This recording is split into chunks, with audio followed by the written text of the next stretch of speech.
I'm a slash-a-holic, addicted to the fray. Narration's so hypnotic, Josh keeps me up all night. Lies and masks and pain, blood runs like the rain. Evil finds its way in the spine-chilling fray. Out of breath but not out of light.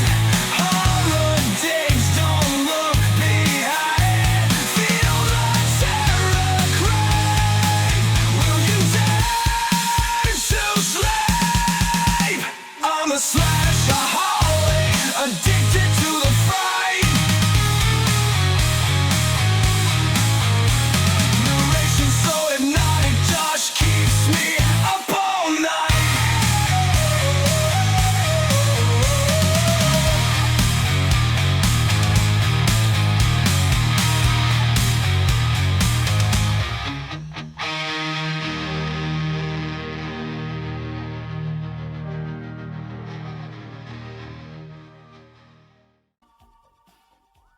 Friday the 13th, Part 3 by Simon Hawke. The novelization of the film. Prologue. Sometimes Edna Hawke got so frustrated she just wished she could die. Her life was going absolutely nowhere. She often wondered what the point of it was. There was no way out. She was stuck. And the worst thing was that she had done it to herself. If anyone had told her back when she was a teenager at 17 that she would wind up married to a fat slob who ran a tiny roadside market way out in the middle of nowhere, just off a 2-lane highway, and that her nights would be spent curled up on an old sofa in front of the TV knitting sweaters endlessly just to have something to do with her hands so she wouldn't start pounding on the walls and screaming, she would never have believed it. But there she was in her flannel nightgown and curlers in front of the TV in their living quarters over the store. They didn't even have a decent house to live in, not even a mobile home, just a lousy, cramped apartment above the store. How did she ever get herself into this mess? When she had married Harold at 18, fresh out of high school, she felt so proud and free and full of life that it seemed as if nothing could hold her back. She married her high school sweetheart, the captain of the football team, and the best-looking guy in school. Harold had a football scholarship to college, and she planned on getting a part-time job to help make ends meet. They had wonderful plans. Harold was going to work hard and win a position as the starting quarterback in his sophomore or junior year. Then he'd get picked in the draft and spend some years playing pro ball, after which he'd take all the money he would have invested and start a business of his own. Well, Harold got drafted all right, but it wasn't by any football team. This team was called the U.S. Army. The big jerk just had to flunk out and get drafted. For a while, she was terrified that he'd get sent to Vietnam, but they shipped him off to West Germany instead, where he picked up a taste for dark beer and bratwurst and Wiener Schnitzel and apple strudel. Pretty soon, it was all that he could do to fit into his uniform, and after Harold got out of the Army, he just kept on eating. She couldn't really remember when she stopped calling him honey and started referring to him as the big jerk. She wasn't sure when she started letting her own appearance slip, though she'd never allow herself to get as sloppy and overweight as Harold. She couldn't remember when she'd finally realized that all her dreams were merely that, just dreams. And instead of making it, she had started to settle for just getting by. She was 38 years old, but she looked 48, and sometimes she even felt older. She changed the TV channel with a sigh and sat back to see what bad news there was in the world. The 11 o'clock news came on.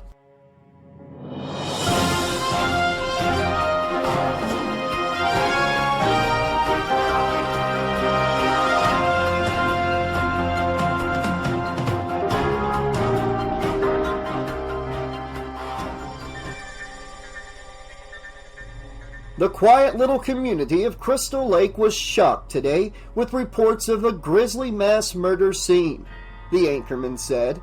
Her eyes grew wide, and she leaned forward, staring intently at the screen. They were just down the road from Crystal Lake. She turned the volume up. 8 bodies have been discovered in what is already being called the most brutal and heinous crime in local history, the newscaster continued. A police spokesman told Ion News that they have been combing the area since just before dawn, and are afraid that their gruesome discovery is just the beginning. My God, she thought, it was almost like the last time, when that crazy Voorhees woman ran amok and killed those kids at the camp by the lake. Edna shuddered at the thought. Camp Blood was what all the newspapers had called it, and to think that Pamela Voorhees had actually been in their store every now and then. Who would have thought that a perfectly normal-looking woman like that? But these new murders couldn't have been done by her. She was dead. Edna remembered reading that she had been decapitated. She shuddered, imagining the gruesome sight of a body with its head cut off. There was a crash outside, and Edna jerked, startled by the noise. She ran over to the window and looked out. Of course, she thought, it was Harold. The light of my life, she thought wryly. Some light, some life. He had stumbled into one of the poles holding up the clothesline and knocked it over. Now he was down there flailing amid the hanging laundry, trying to get the pole propped back up. Looking at him now, at his clumsy, shumbling gait, the awkward way he moved, his beer belly and fat cheeks and thinning hair, it was hard to believe that he had ever been a handsome young football hero. It all just goes to show you, Edna thought. She had married the top jock, the best-looking boy in school, and look what he had turned into. On the other hand, her cousin Jennifer had married the class nerd, and now he was a wealthy Hollywood screenwriter, and Jennifer lived in a big house in Malibu, wore designer clothes, and drove a $50,000 sports car. Go figure, Edna thought. Who would have guessed? Life was a cruel joke. She pushed open the window and leaned out. God damn it, Harold! She screamed down at him as he looked up guiltily. I spent all day yesterday washing your clothes, and look what you're gone and done to 'em. You know I work very hard around here trying to keep up with you and all your sloppy habits, and I get no help from you at all. She slammed the window back down furiously. Jerk, she mumbled, going back over to the TV. They were still on the mass murder story. The anchorman had just turned it over to the reporter in the field. Police Chief Scott Fitzsimmons had no comment about the murders when reached early this morning, the reporter was saying as he stood outside one of the cabins down by Crystal Lake. In the background, an ambulance and police squad cars with flashing lights were visible. Detectives at the scene, however, were baffled by the brutality of the killings, the reporter continued. Bodies were found literally strewn over the 4-square-mile campground in the remote lake region. Oh my God, Edna murmured, biting her lower lip as she leaned forward slightly to adjust the antenna on the portable TV, improving the picture. She sat back again and resumed winding the yarn. The camera cut away to a shot of a pretty blonde being taken out of the cabin on a stretcher. The reporter provided a voiceover commentary as she was loaded into the ambulance. Jenny Field miraculously survived repeated attacks by the axe-wielding killer and was taken to the hospital today, the reporter said off-screen. She is in serious condition, suffering from multiple stab wounds and severe hysterical shock. The names of the 8 victims are still being withheld pending notification of the next of kin. Reports of cannibalism and sexual mutilation are still unconfirmed at this hour. The person responsible for the Crystal Lake horror remains at large. Edna reached forward quickly and turned off the TV. She didn't need to hear that sort of thing. My God, she thought, cannibalism, sexual mutilation, and the killer is still at large? She wouldn't get a wink of sleep tonight. Harold! She called in a shrill voice. What are you doing down there? There was no answer. Harold! Edna set her mouth in a tight grimace. She hated it when he got sulky and didn't answer. I swear. She looked out the window, but there was no sign of him in the yard. Shaking her head, she put her knitting on the couch and went downstairs. She went out the back door into the yard and stood looking around for a moment, then glanced at the laundry hanging on the line inside. A work shirt and a pair of pants were missing. She picked up the basket and started taking down the clothes. "Jesus Christ, Harold," she said, talking to herself. "You take what's yours, and you leave the rest for me to do. So inconsiderate. Why didn't you just finish the job?" No, of course not. That would be too much to ask, she thought. If I hadn't come out here to see what the big dope was doing, the laundry would have hung out here all night. "Do I have to do everything around here?" she said to herself. Given the lack of response from Harold, she was saying things to herself more and more often.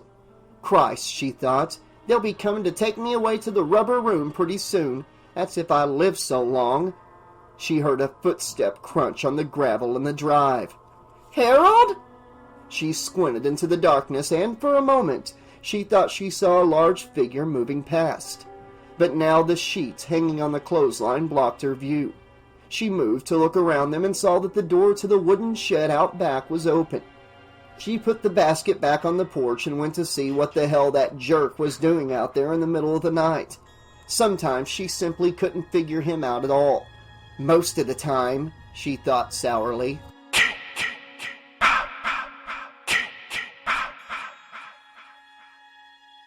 Meanwhile, Harold was bent over the fishbowl in the back room of the market. He opened up a little can of fish food and shook some flakes out into the bowl. "Okay, boys, soup's on," he said, shaking out far more flakes than necessary. In addition to overfeeding himself, Harold had a tendency to overfeed his pets. He had already fed the goldfish twice that day, and now some instinct of self-preservation kept them from eating any more. "'Smatter, aren't you hungry?" he said, coaxing them. "It's good. Here, look, I'm eating it." He shook a few flakes out into the palm of his hand and licked them off. He smacked his lips, raised his eyebrows in appreciation, and shook some more flakes out into his palm. "Not all that bad," he thought, giving the fish food another taste. "Wonder what's in 'em." He turned the can around to read the ingredients as he munched the flakes.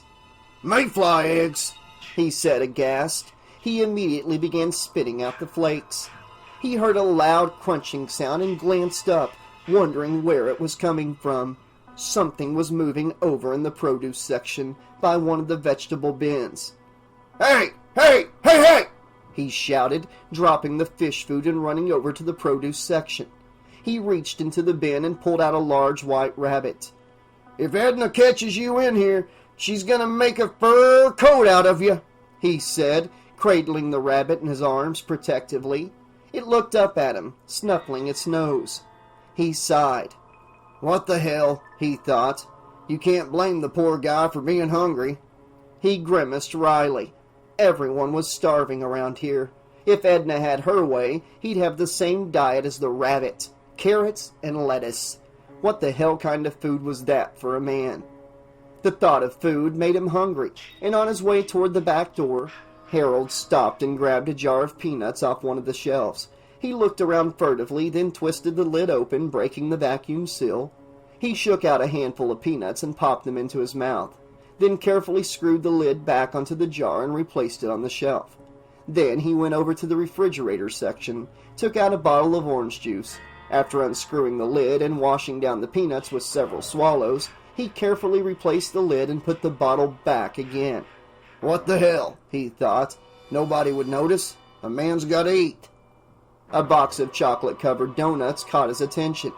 He stared at it for a moment, his mouth watering. If he opened it, it wasn't like unscrewing a lid and only taking a small amount that nobody would notice. Some customer would be sure to notice that the box had been opened and that there was a donut missing.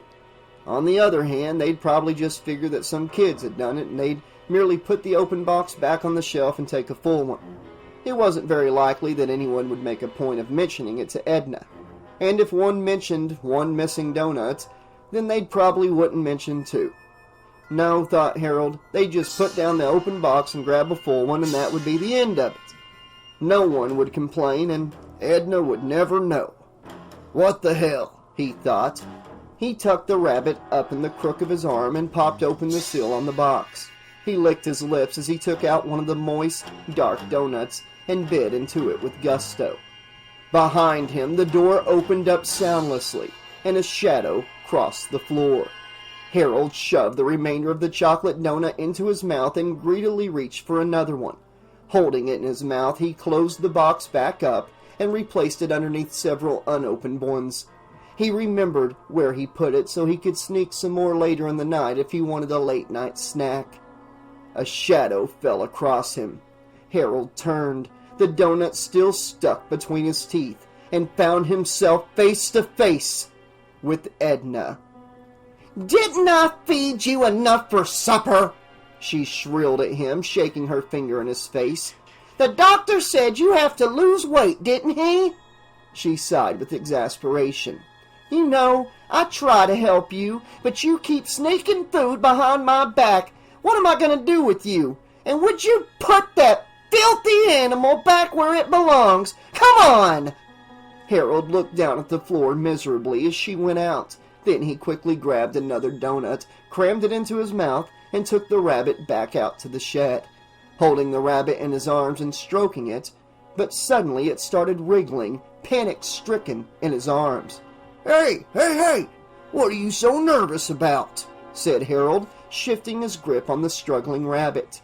He stopped for a moment as he approached the rabbit hutch, and his mouth drooped open as he stared at the dead rabbits inside. He gasped and approached the hutch, shaking his head with disbelief. "Who would do something like this?" he said, leaning close to the hutch and opening the door. A huge copperhead rattlesnake reared up inside the hutch, its tail rattling a warning, its gaping mouth open, displaying the long, needle-sharp, curved fangs. Harold dropped the rabbit and recoiled just as it lunged at him, striking, its fangs missing his face by scant inches. He ran, panic-stricken, out of the shed, holding on to his stomach with both hands. The sheer terror of his close call had loosened his bowels, and he plunged through the back door, almost bowling Edna over as he made a beeline for the bathroom. "What's the matter?" Edna shouted after him. "What happened?" Harold mumbled something as he ran past her and bolted through the bathroom door, which he slammed shut behind him. "It's all that crap you've been stuffing yourself with," Edna shouted through the door. She shook her head in disgust and went back to the couch. She turned up the volume of the TV, then sat back down to her knitting. She scowled, since one of the two long, still knitting needles seemed to be missing. She looked all around on the couch and felt behind the cushions. "Now, where's that other needle?" she said, looking for it without success.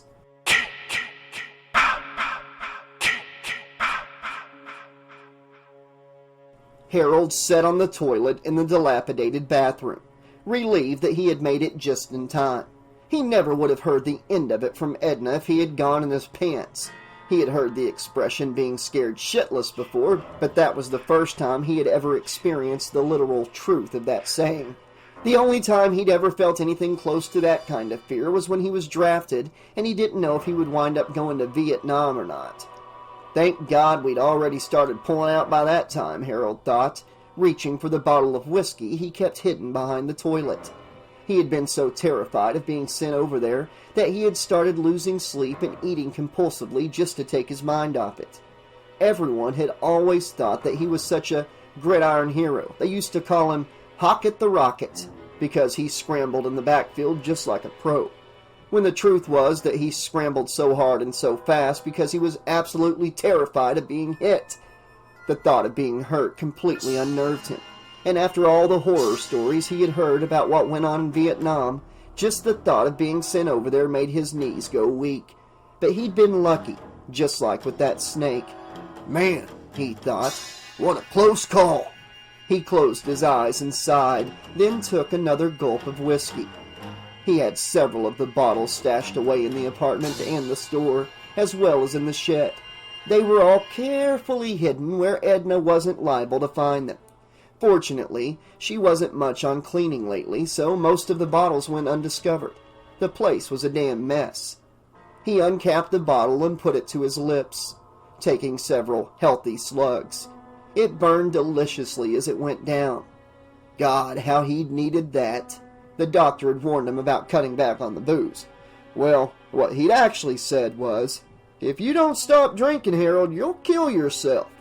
But if having a rattlesnake almost bite your nose off wasn't enough excuse for a man to have a drink, he didn't know what was. Jesus, just being married to Edna was enough to drive a man to drink, he thought, knocking back another slug. She was always on his back about his eating. Well, he thought, what the hell was there to do around there except eat? And drink a little on the sly. He hoisted the bottle once again. She was always complaining that he wasn't the man he used to be, that he wasn't the guy she'd married. He grimaced at the thought. Well, she wasn't exactly the girl he'd married either. He remembered what she looked like back in high school. God, he thought, she was enough to make your heart stop. Long blonde hair, incredible legs, and the way she had filled out her cheerleader sweater, man! The guys used to fumble the ball every time she jumped into the air, shaking her pom-poms. Now she was always paddling around the house in those ridiculous pink furry slippers, with her hair up in those pink plastic curlers, and that flannel print housecoat covering what was still actually a pretty nice body, come to think of it. Only every time he tried to do anything, she would groan and roll over on her side, saying, God, not tonight, Harold. I'm really tired and I've got a headache. Okay, so maybe he had put on some weight, and maybe his hair had started falling out. Maybe he wasn't the same handsome young quarterback she'd married. But hell, a guy couldn't help getting older, could he?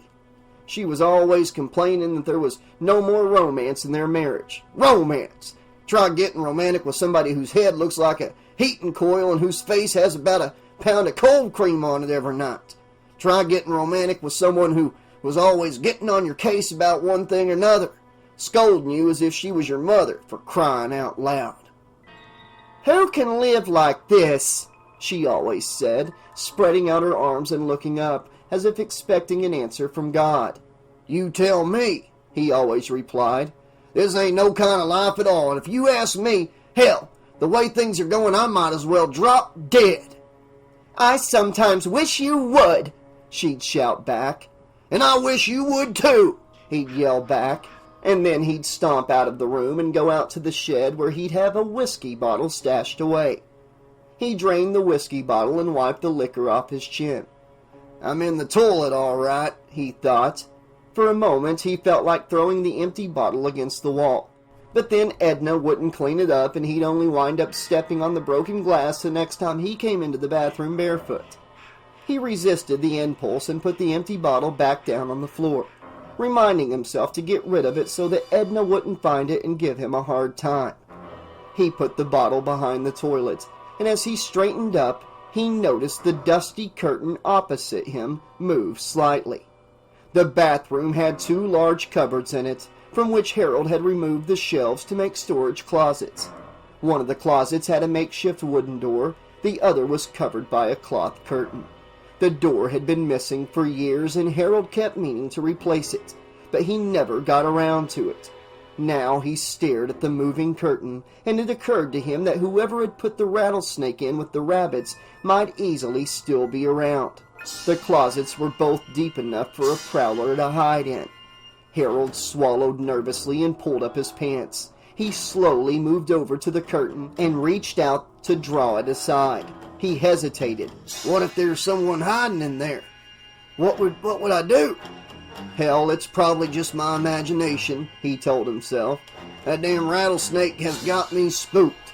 He'd have to call someone tomorrow to get that damn snake out of the shed, because he sure as hell wasn't going back inside there. On the other hand, maybe he'd send Edna in there. Just to convince himself that he was getting worked up over nothing, Harold summoned up his nerve and jerked the curtain aside. There was nothing behind it except a pile of dusty cardboard cartons. He breathed a sigh of relief. Then he glanced at the other closet. He drew himself up and walked over to it, grabbed the doorknob and turned it, flung open the door, and a large meat cleaver thudded into his chest with all the force of a lineman sacking a quarterback. He staggered back, blood spurting from around the cleaver embedded deep in his chest, staring with horror and disbelief at the huge figure standing in the closet. And before the pain could even register, he died. He never felt the impact when his body fell upon the bathroom floor.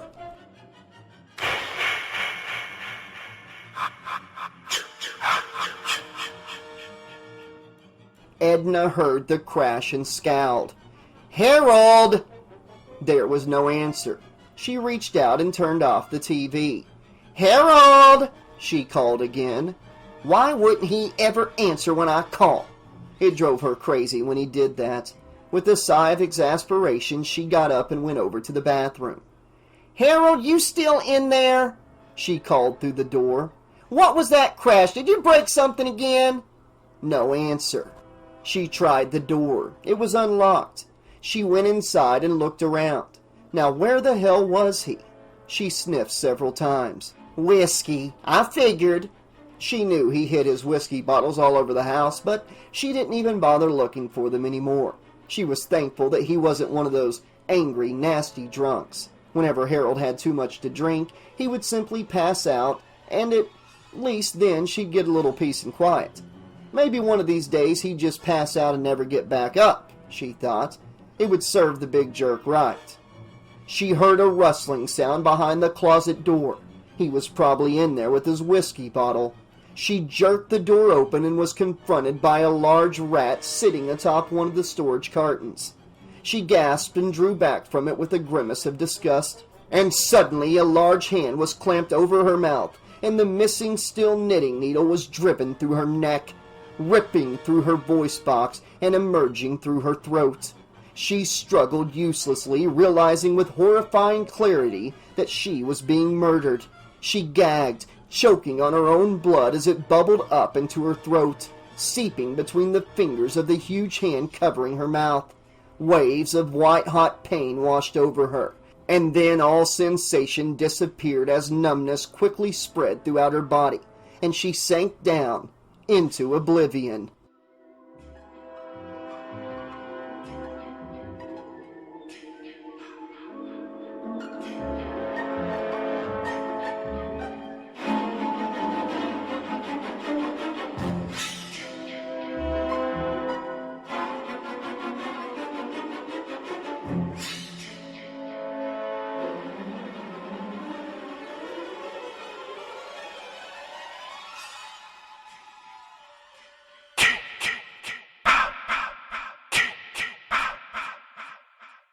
Chapter 1. The group of small children playing baseball in the street scattered to make way for the silver custom-striped van with the canoe and camping gear strapped to its roof. The teenagers inside grinned at the children, who waited until the very last moment, asserting themselves with challenge in their eyes, before grudgingly getting out of the way. They could remember being much the same themselves not very long ago, regarding the street in front of their homes as turf rather than as a thoroughfare for cars. "It's the White House on the left," said Chris, a shapely 19-year-old with reddish-brown hair, large eyes, and an energetic, slightly nervous manner. She pointed as they passed the house and pulled over to the curb on the opposite side of the street. Andy and Debbie were both the same age as Chris. Andy was slim, with dark hair, brown eyes, an athletic build, and clean-cut, handsome looks. Debbie was slightly shorter than her boyfriend, with full, naturally wavy chestnut hair that fell down to her shoulders and a wide, sultry mouth. She had the kind of figure that would even attract attention in a sweatsuit. They both stepped down out of the van and came around the back to join Chris as they crossed the street. "Hey, Shelly," Chris called over her shoulder. "Come on out and meet your date." "Bring her to me," a muffled voice called from the rear of the van. Chris glanced back dubiously at Andy and Debbie, walking with their arms around each other. Andy merely shrugged. Debbie sighed and looked at him with a wry grimace. "Maybe this wasn't such a good idea," she said. She liked Vera, and she regretted allowing Andy to talk her into setting up this blind date. Andy grinned and kissed Debbie. Behind them, the rear door of the van opened, and a chubby figure in faded jeans and a navy windbreaker came out, wearing a white mask and brandishing a huge knife. Chris glanced at Andy and Debbie and shook her head. "Sex, sex, sex," she said. "You guys are getting boring, you know that?" "So what would a weekend in the country be without a little sex?" said Andy, grinning. "Cool it, Andy." Debbie said quickly, nudging him in the side and giving Chris an anxious glance. Andy looked contrite. Debbie had told him what happened to Chris last summer, telling him to be careful of what he said around her, and he had already blown it. I didn't mean it that way, he said apologetically. Chris interrupted him, not wanting to pursue it. I know you didn't, she said, reassuring him.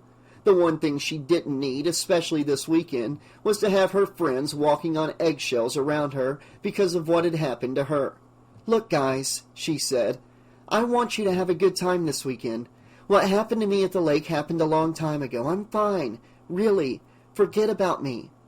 Debbie looked concerned. She didn't fail to notice the way Chris had stiffened suddenly or the strained note in her voice as she tried to sound casual, as if it didn't matter. I'm supposed to forget that we've been friends for... Andy yelled with surprise as the masked figure crept up behind him and plunged the knife into his back.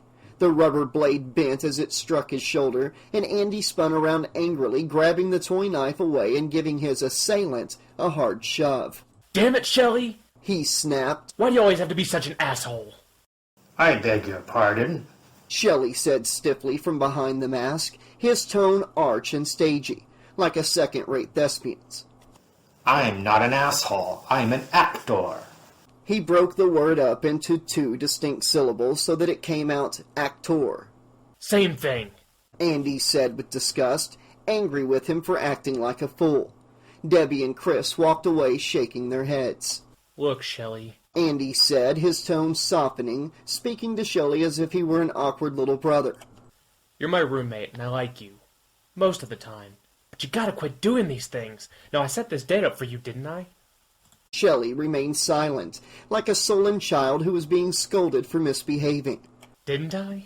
Andy persisted, leaning closer to him. Yeah. Shelly said morosely. So don't embarrass me. Said Andy. Just relax. Be yourself. Shelly pushed the mask back up on his head. Would you be yourself if you looked like this? He said miserably. There was actually nothing wrong with the way he looked, except that he was very overweight, which gave his body, and his features, a round and pudgy softness. His light brown hair was very curly, and while he wasn't ugly by any means, his poor self-image gave him sort of a hangdog expression that telegraphed his own unhappiness with the way he looked to others. And when Shelly was unhappy, Shelly ate, and the more he ate, the heavier he got. The more his unhappiness increased. It was a vicious cycle. Frustration led him to seek gratification in food, which only made the problem worse and led to more frustration and size double, extra large. Disappointed with reality, Shelly found escape in fantasy. Movies were his drug. He saw several each week, often going to 2 or 3 in a row on weekends. At first, it had been enough merely to sit inside a darkened theater and watch another reality unfolding on the screen. But as he got older, he became more and more involved with his fantasy world that he preferred so much to his own. He became a walking encyclopedia of movie trivia. He read up on the art of filmmaking and learned about camera techniques, special effects, and makeup. He became an expert on who was doing what in films, always staying at the end of every movie to see the credits and remember who had done the editing, the special effects, the stunt work, the music, and the costuming. He began to experiment with theatrical makeup and latex molding, and soon everyone he knew became exposed to the many faces of Shelley Greenblatt. The drama club at school was not enough to give vent to his creative impulses. The whole world became his stage. The only problem was he often did not know when to stop. He and Andy had been roommates since they had started college, and although Andy knew Shelley well enough to understand him and make allowances for his behavior, it was often extremely frustrating trying to make excuses for the way he acted. He often wished Shelley wouldn't try so hard. He had hoped that taking Shelley with them on this weekend would help him to unwind a bit and drop the goofball act. He had even asked Debbie and Chris to fix Shelley up. Yet now it looked as if the whole thing might have been a bad idea. The pressure was apparently making Shelley very nervous. He acted like a nerd. Andy hoped the weekend wouldn't turn into a disaster. They walked up the front steps onto the porch of the White House, and Chris rang the bell. Shelley hung back slightly, looking like an inmate about to walk his last mile on death row. The door was opened by a middle-aged Hispanic woman who spoke to them with a slight accent. "Yes?" she said, eyeing them coolly. "Hi, Mrs. Sanchez," Chris said with a smile. "I'm Chris. We've come to pick up Vera?" "She not going!" Mrs. Sanchez snapped and slammed the door in their faces. They exchanged startled glances. They had absolutely no idea what had caused such a reaction. From inside the house, they heard Vera and her mother shouting at each other in rapid Spanish. "What are they saying?" said Chris, glancing uncertainly at Debbie. Debbie shrugged helplessly. I don't know. She said, I flunked Spanish. They were about to leave when the door opened once again and a striking, raven-haired 20-year-old in a form-fitting blouse and tight shorts came out onto the porch, carrying a knapsack over her shoulder. Shelly's eyes bulged. Vera smiled awkwardly, slightly embarrassed at the scene she knew they must have overheard.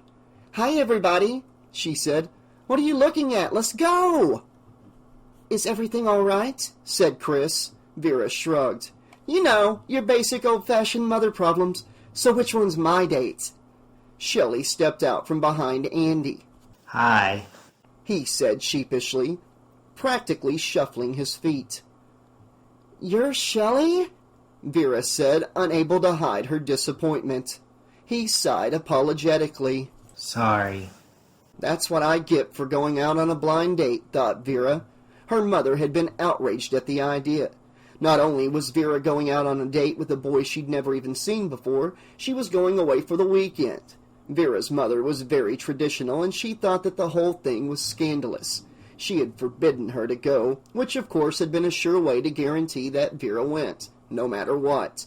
Now it was too late. If she backed out now, her mother would never let her hear the end of it. Like it or not, she was stuck with this guy for the whole weekend. The expression on her face clearly mirrored her thoughts. Andy rolled his eyes. Debbie had been right. This wasn't such a great idea. Why had he insisted on bringing Shelly along? The weekend was going to be death. Hey! Debbie shouted, pointing. The van's on fire! Smoke was billowing out of the windows in the van. They ran across the street and threw open the door.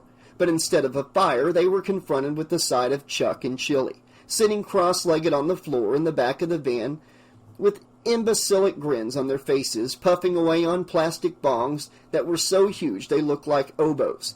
The sickly sweet smell of marijuana smoke permeated the van's interior. In order to dissipate some of the smoke, Chris and Andy rolled the windows down all the way as they drove off.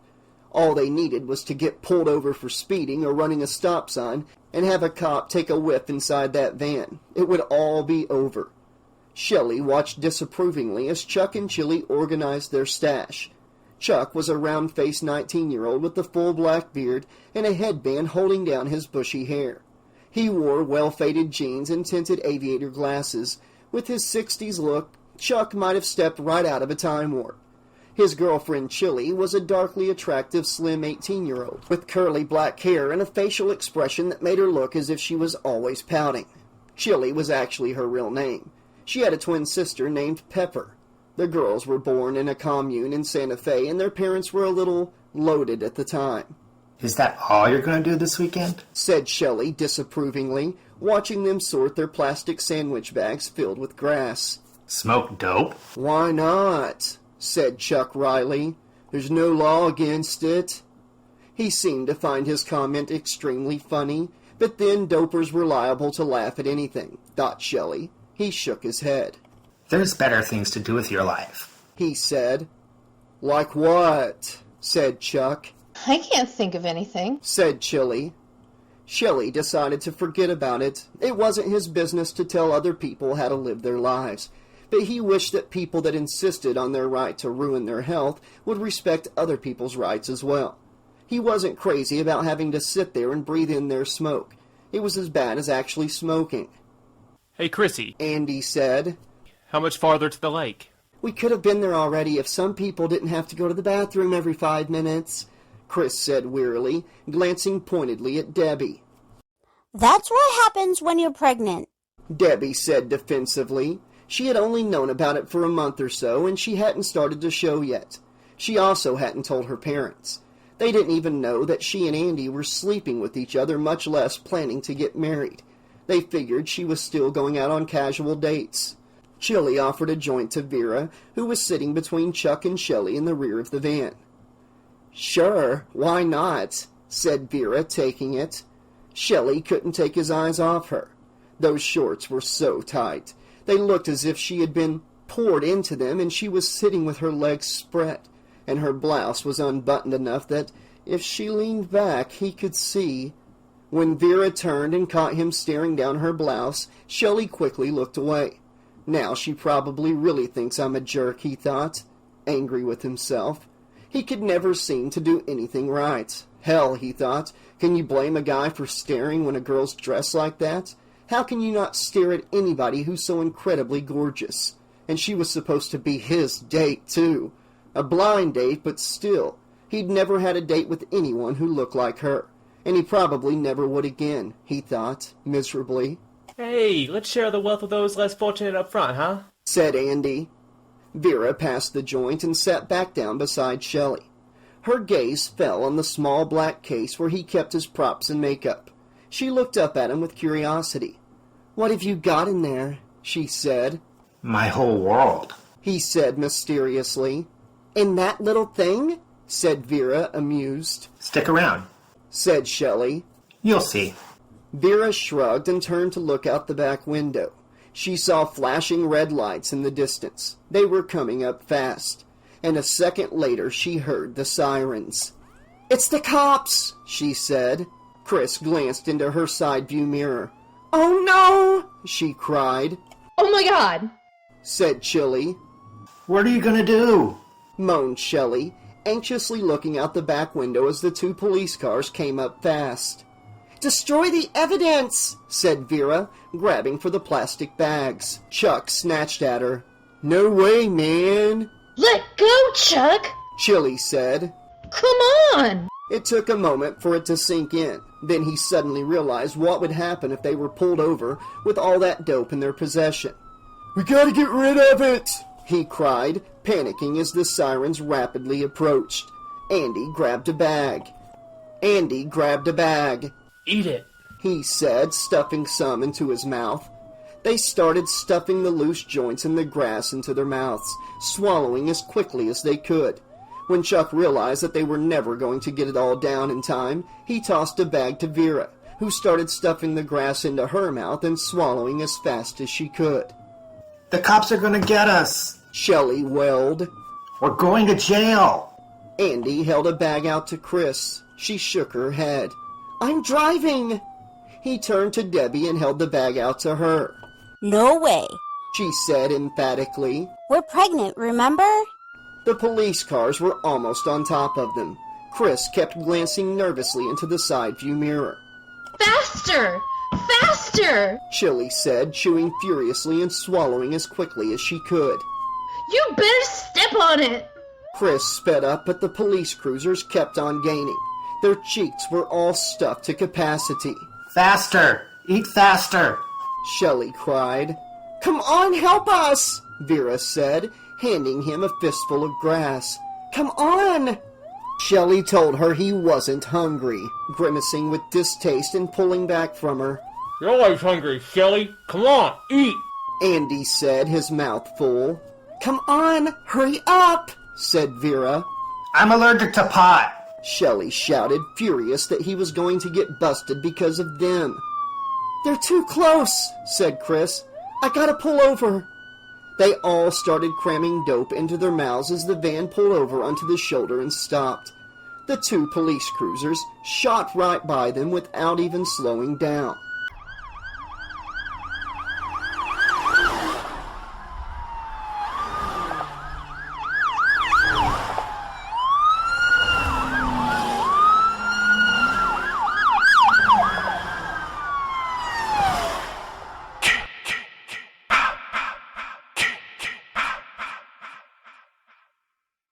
For a second, they all stared out through the windshield with disbelief, and then they sighed with relief. A few seconds later, it occurred to them that they had eaten almost all of their stash. "Oh, man," moaned Chuck. Oh, shit! Said Chili, trying to scrape together the grass they'd dropped onto the floor of the van. Chris wondered where the police cars could have possibly have been going, that they had ignored her like that. She had been driving well over the speed limit, trying to buy the others some time to get rid of the dope. A few miles down the road, she had her answer. To the left, there was a turnoff sloping downhill to a small roadside grocery store at the foot of the highway embankment. The police cruisers pulled in with screeching tires, and the officers jumped out of their cars and hurried over to the store. "Okay, you guys, show's over," one of them said, beckoning the small group of people away from the store entrance. "Let's move it back over here, all right?" There was ambulances parked in front of the entrance to the market. Chris slowed down as the road followed the curve of the embankment so that they could look down as they passed and see what was going on. As they drove past the market, an ambulance attendant came out carrying 2 stretchers with sheet-covered bodies strapped to them. Chris couldn't take her eyes off the sight. She swerved sharply and snapped out of it, quickly returning her attention to the road. Hey, kiddo. Said Debbie gently, seeing the expression on her face. Don't let your imagination run away with you. Chris swallowed hard, trying to calm down. Her nerves were already more than a bit on edge, just at the thought of coming back to Crystal Lake again. And now this. Chris! Stop the van! Cried Debbie. What? She said, startled, snapping out of her reverie. What is it? Stop! Chris slammed on the brakes. She was not a moment too soon. The van screeched to a stop inches away from an old man lying in the center of the road. What are you doing? Andy said. You almost ran over him. I must have been daydreaming, said Chris, shocked at what she almost did. I didn't even see him. They piled out of the van and approached the motionless figure. He was lying on his back in the middle of the road, his head pillowed on a duffel bag. It was a hell of a place to take a nap. He was in his late 60s or 70s and had stringy gray hair and a long beard. He was as skinny as a rake. His old baggy clothes were badly in need of a washing, and his face was covered by a beat-up straw hat. He didn't move a muscle. "Hey, man, he looks just like my grandpa," said Chuck, bending over him. They stood around the old man, looking down at him with concern. As their shadows fell across him, his eyes fluttered open. "What?" he said, looking at Debbie and Vera and speaking in a wheezy voice. "I must be in heaven." Chuck grinned. "What are you doing down there, old guy?" he said. "Are you all right?" Chris asked him in a worried tone. Get him up, said Andy. Don't touch him. Shelly cautioned, keeping well back from the old man. Thank you, thank you, thank you. The old man said as they helped him to his feet. You are indeed, all of you, kind and generous young people. Look upon what his grace has brought me. He reached into his pocket and withdrew a curious-looking, slimy, whitish object. His hand trembled as he held it out, directly under Shelly's face. Shelly winced, looking down at the disgusting-looking object and wrinkling his nose. And he spoke out, asking what it was. I found this today. The old man said gravely. There were other pieces of the body. That's an eyeball! Shelly cried, gasping and recoiling from the object. He wanted me to have this. The old man said, showing them the eyeball and glaring at them wildly. He wanted me to warn you. They rushed back toward the van and piled in as the old man staggered after them, brandishing the eyeball, his voice rising in pitch like an evangelical preacher. Look upon this omen, he cried as Chris quickly started up the van and shifted into gear, pulling around him in a wide circle. and go back from whence ye came. Chris floored it, and the van shot down the road, leaving the old man in its dust. I have warned thee. The old man shouted after them, waving the eyeball at the rapidly receding van. I have warned thee.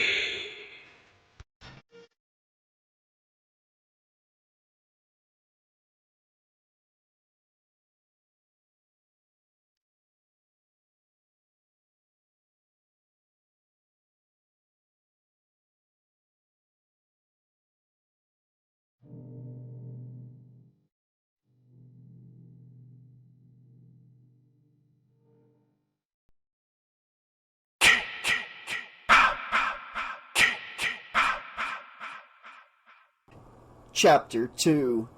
The letters carved into the heavily weathered swinging wooden sign mounted on a post by the packed earth driveway read Higgins Haven. The old lakeside vacation home was set in a grove of large oak trees that had been there long before the house was built. Their heavy branches hung low over the driveway. The weather-beaten farmhouse had an elevated porch and curtained windows. Unlike many of the homes in the area, it wasn't a Victorian or a New England style, but sort of a bastardized amalgamation of the two. In front of the porch, there was a large packed earth parking area where the drive curved around and ran over to the ancient barn, some 30 yards to the left and slightly to the rear of the house. There were bales of hay piled up in a penned-in area near the front of the barn, and the window doors to the hayloft were open, displaying an old block and tackle for hoisting up bales. About 25 yards to the right of the house was an old outhouse with a peaked roof and a traditional half-moon vent hole in the wooden door, a relic of a time before the house had been equipped with modern plumbing. Past the outhouse and down a slight incline was the lake shore, where an old wooden boat dock jutted out some 20 feet over the water. Chris turned into the entrance and drove over an ancient, loose-planked wooden bridge that spanned a dried-up stream bed that curved around the house. Check it out! Yelled Andy as they turned into the driveway and approached the house. Chris pulled the van up in front of the porch and stopped. They all jumped out and ran immediately down to the lake. "Why don't you take our bags into the house first?" Chris shouted after them, but like restless kids needing to release pent-up energy after a long car trip, they paid no attention to her. She shrugged and sighed. From the dock, Debbie shouted to Chris to join them. Chris shook her head. "You go ahead," she called to her. "I'm going to take my bags in the house first and look around." Behind her, inside the house, someone parted the curtains slightly and looked out. Chris turned back toward the house, and the figure in the window disappeared. For a moment she stood still, simply staring at the old place. It seemed like a long time, a very long time, almost as if it had been another life. Then she took a deep breath, grabbed her duffel bag, and climbed the porch steps to the front door. Her parents hadn't wanted her to come here, nor did they want to come here any more themselves. They kept talking about putting the old place on the market, but somehow they never got around to it, as if they simply didn't want to deal with anything that touched it, as if what had happened to her was their problem. Well, it wasn't their problem, she thought bitterly, it was hers. What had happened to her, not to them. They didn't seem to understand that. She was the one who had to deal with it one way or another. Avoiding it was not the answer. Your problems didn't disappear if you ignored them. The only way that she could think of facing what had happened to her was to come back here and deal with it once and for all. Come back to Crystal Lake, where the nightmare had begun. She started to look for the keys to the front door, and then noticed with surprise that the door was slightly ajar. She frowned. There wasn't supposed to be anybody here. "Hello?" she said uncertainly. There was no response. Glancing over her shoulder towards the lake where her friends were, she hesitantly stood and took hold of the doorknob and pushed open the door. It opened with a creak, and she stepped inside.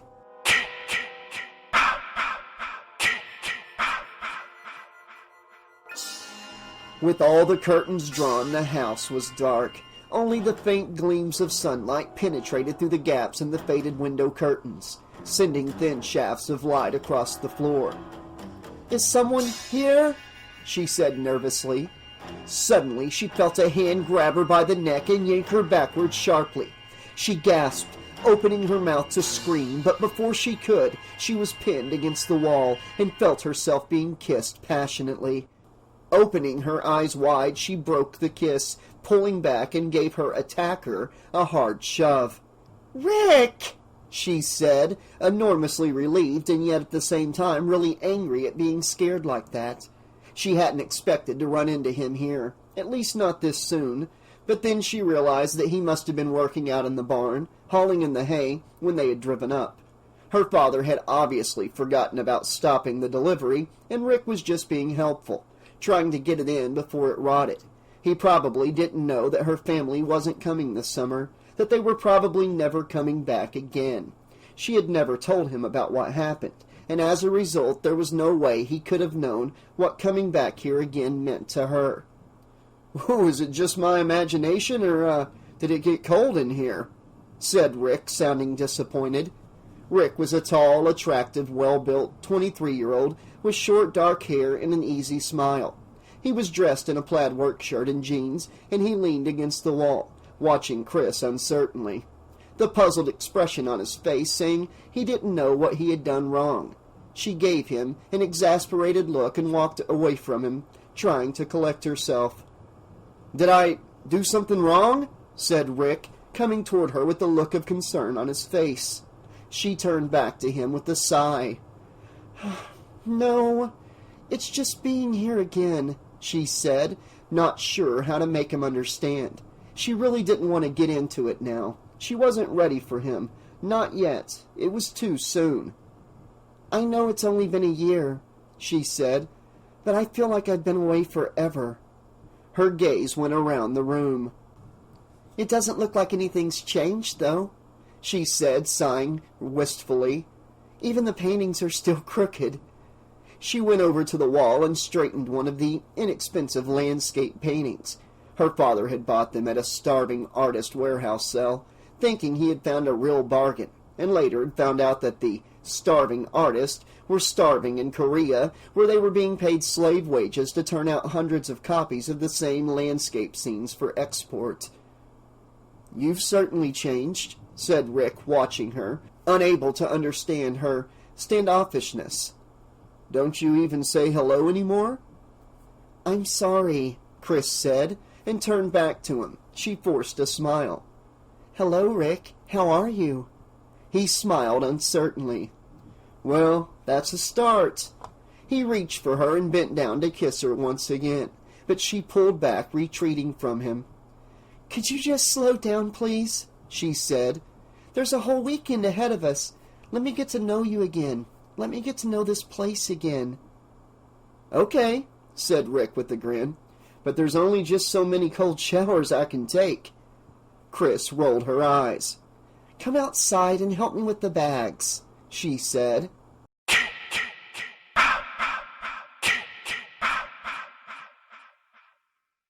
"Lighten up, Chris," she told herself.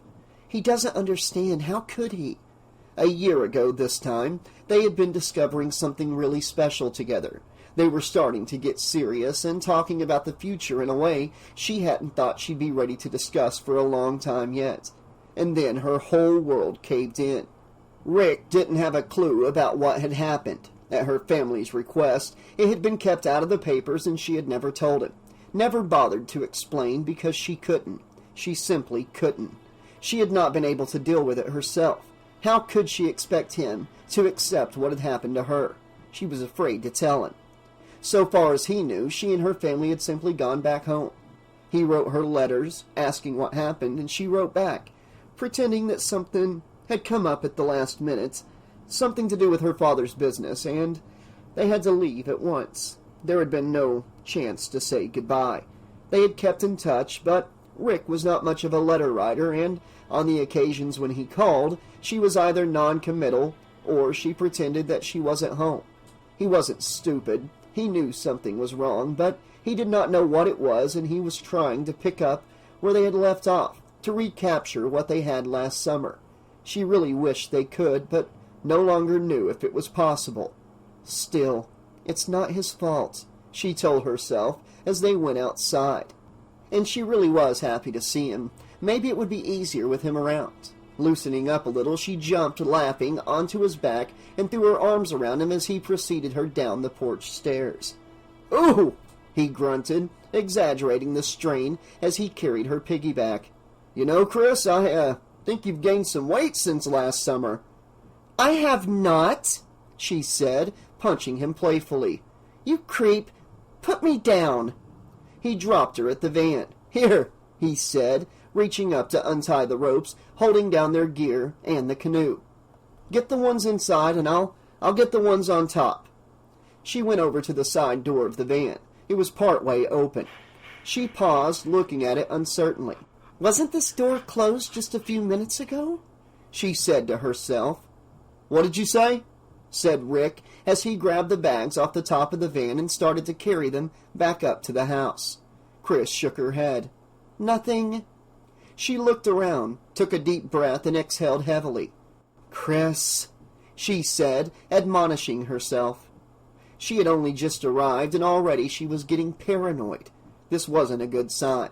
First, she gave Rick a hard time about greeting her with a kiss and almost giving her a heart attack, as if it were his fault about what happened. And now this. She was feeling jumpy about an open door, as if someone had crept into the van when nobody was looking and was waiting to leap out at her. She had to get things back under control. She couldn't go through life overreacting to every little thing. She reached into the van for a bag and jumped back with a small cry as a hand closed around her wrist. That's my... "Shelly!" she said, not so much angry with him for startling her as angry with herself for being so jumpy. "What are you doing in there? Why aren't you down at the lake with everybody else?" Oh, they said they were going skinny dipping. He said with a self-deprecating grimace. And I'm not skinny enough. He couldn't even bring himself to take his shirt off in public. Back in high school, the locker room during gym class had always been horribly traumatic for him. He hated it when guys came up to him and grabbed his flabby pecs, saying things like, "Hey, come on, honey, let me cop a fill." Or, "Hey, Shelly, what cup size do you take?" They thought it was extremely funny, but it hurt. It hurt incredibly, and filled him with such overwhelming self-loathing that he promptly went out to a pizza joint and pigged out on a large deep dish pie with the works and a pitcher of soda. There was no escape. He watched Chris as she walked back to the house with Rick inside. It looked like everybody had somebody, everybody except him. Debbie and Andy were coming back up from the lake arm in arm, and Chuck and Chili were off somewhere getting stoned together. There was Vera, his date, though she acted as if he didn't even exist. He wondered longingly what it would be like to have someone like Vera. Yeah, sure, he thought. Fat chance. And fat was the word, all right. Chris opened the door and stood aside for Debbie as she came in from the balcony corridor. "This was my bedroom," Chris said. "It's yours for the weekend." Great. Said Debbie, looking around at the homey little room. She raised her eyebrows in puzzlement and turned around, her gaze sweeping the room. Chris, I don't mean to be picky or anything, but where's the bed? Chris had gone to the window to pull aside the drapes. The window looked down at the barn, and she noticed the barn door slowly swinging shut. She wondered who had gone inside there. Probably Rick, she thought, and turned back from the window. Chris? Said Debbie. "Oh, it's right here," Chris said, turning around and opening a small swinging partition to reveal a net hammock slung up on a hook. What's this? Said Debbie, looking at her to see if she was joking. "It's your bed," said Chris with a straight face. A hammock. "You might like it," Chris said with a grin, imagining her and Andy in it together as she went out the door. Debbie shrugged gamely. Why not? She said, lifting off one end to stretch the hammock out to the opposite hook. It couldn't be any worse than the back seat of a car. Andy came staggering in, weighed down by their bags and his guitar. He looked around the room. "Where's the bed?" he said, puzzled. Debbie held up one end of the hammock with a grin.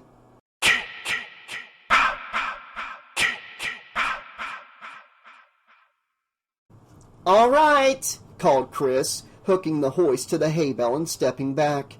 Rick, standing shirtless up in the hayloft, grunted and hoisted the bell up, swinging it inside through the large square window of the loft. He pulled the bell in, unhooked it, took a deep breath, and sent the hoist back down. "Chris, I don't understand why you guys have so much hay," he called down to her. "You don't have any horses, you never did." Chris hooked another hay bale to the hoist and gave the rope a tug to signal him. "It was my father's idea," she shouted to him. "Every year he makes plans to buy a horse, and every year he buys all this hay and no horse. You figure it out." She didn't explain that her father had actually almost bought the horse this year, but at the last minute her mother had decided that she couldn't bear to come back here again with the awful thing that had happened to her daughter, and her father had never gotten around to buying the horse or canceling the hay order or any of a dozen other things that he had meant to take care of. Everything was just sort of hanging in limbo, waiting, just as her parents were waiting tensely at home right now, wondering how she was doing, feeling helpless and frustrated because she had refused to let them come with her, and they hadn't been able to stop her from going without them. They had been astonished that she had wanted to come back here after what had happened after all. Well, she hadn't wanted to come, but she had no choice, and having her friends with her for the weekend, knowing she could depend on them for support, was incredibly important. Somehow, she had to come to terms with what had happened here and learn to live with it. She couldn't very well expect her parents to do it until she could. "You realize, of course," Rick called down to her from the loft, suddenly breaking in on her thoughts, "I gave up an opportunity to spend the weekend with Mary Jo Conrad for this." He gave a heave on the rope. "You mean you actually gave up a chance to be with the Mary Jo Conrad for little old me?" Chris called up to him, playing along. "That's right," he said, pulling up the next bell and swinging it inside the loft. "Boy, you are dumb," said Chris. "Okay, Chris," Rick said, sending down the hoist again. "I realize I'm just a country boy, and my feelings don't really matter, but this is the sweat of a worker, not a lover." He gave a sharp pull on the rope and grunted. This was a heavy one. "Now I believe there's a time and place for everything," he called down to her, straining as he pulled the rope. "And now's the time and now's the place, if you know what I mean, darling." This hay bale seemed unusually heavy. He gritted his teeth and pulled hard, feeling the muscles bunching in his arms and shoulders. He wasn't that out of shape, was he? "So what I think we should do is," he grunted, "is set aside 3 hours a day to fulfill our needs. 1 hour in the morning," he gave another heave, "and 2 at night, if you agree." What the hell, he thought, straining on the rope. This hay bale seemed to weigh a ton. Chris suddenly rose up level with him. "Were you talking to me?" she said, standing with her foot in the hoist, hanging onto the rope and giggling. With a wry smile, Rick let go of the rope, and with a yelp, Chris plummeted to the ground as the rope ran out through the block. As she hit, landing in a pile of hay and rolling, a frenzied scream came from the direction of the house. She got up quickly and ran back toward the house. Rick climbed down from the loft and followed close behind her. She ran up the steps and burst through the front door. Looking all around her, there was no sign of anyone. "Is anyone here?" she called out loudly, badly frightened by the scream. Rick came bursting in behind her, buttoning up his shirt. "What's going on?" he said, looking around. "I don't know," she replied tensely. "You check down here. I'm going to check upstairs." She ran up the spiral staircase to the second-floor balcony, stopped at the door to Andy and Debbie's room, and looked inside. There was no one there. No one was screaming anymore. That frightened her almost as much as the scream itself had. She bit her lower lip and continued down the corridor. She stopped at the closed door of Shelly's room. "Is anybody there?" she called through the door. There was no answer. She tried the door. It was stuck. She gave it a kick and it flew open to slam against the wall inside the room. "Shelly?" There wasn't anyone inside, but the door to the antique armoire was slightly ajar. She approached it, pulled the door open, and screamed as Shelly's body slumped against the side of the armoire, blood glistening around a hatchet embedded in his forehead. He slid down the inside of it and fell out onto the floor, his glazed eyes staring at the ceiling. Chris recoiled from the sight, and her hands came up to the sides of her face as she screamed hysterically. She felt Rick's hands on her shoulders, turning her away. "Don't look at him," said Rick, pulling her away. "Let's just get the hell out of here." Andy, Debbie, and Vera rushed into the room behind them. "We heard screaming," said Vera. What's going on? said Debbie, and then she noticed Shelly lying on the floor. Oh my God! Andy alone seemed unaffected. He made a face and bent down over Shelly, reaching toward him. "Don't move him," Rick cautioned. Don't touch him! Debbie said. Andy placed his hands on Shelly's stomach and started tickling him. Suddenly, the corpse started giggling uncontrollably. You creep! Said Andy, giving him a shot. Shelly sat up laughing and removed the one-piece fake embedded hatchet and bleeding latex wound from his scalp. I guess I fooled you, huh? He said. "Jerk!" Chris shouted. She started to pummel him furiously, and Shelly covered himself up, recoiling from her anger. Rick pulled her off. Chris, leave him alone. He doesn't know any better. Andy said disgustedly. It was just a joke. Said Shelly, chagrined that they were taking it that way. I didn't mean to. You never mean to. Andy said. Vera glanced at him with disdain. Christ, she thought, why do these things happen to me? I'm never going to let anybody fix me up with a blind date again. What a pitiful nerd. "Oh, I gotta get out of here," she said with exasperation. She turned to Rick. "I'm going to the store. Can I use your car?" "Sure," said Rick, throwing her the keys and shaking his head as he looked at Shelly. "Thanks," said Vera, turning and leaving with a disgusted look at Shelly. Asshole! Chili said contemptuously, turning and shaking her head as she went out the door. Feeling awful, Shelly sat on the floor, wiping the fake blood off his face and forehead with a handkerchief. It hadn't turned out the way he'd planned at all. He had wanted to impress them, all with his creativity and his acting ability. But the joke had backfired, and instead, they all thought less of him than ever. "I wish I could die," he thought.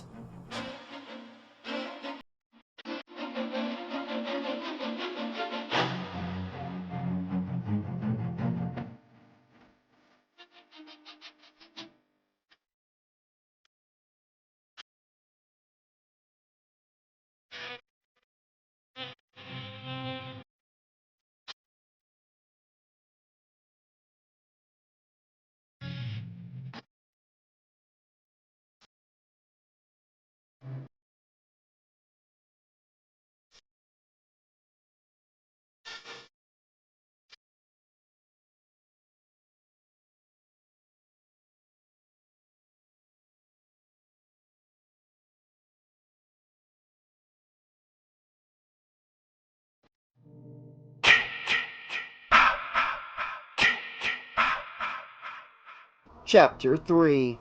Vera ran down the porch steps, climbed into Rick's white VW Bug, and started the engine.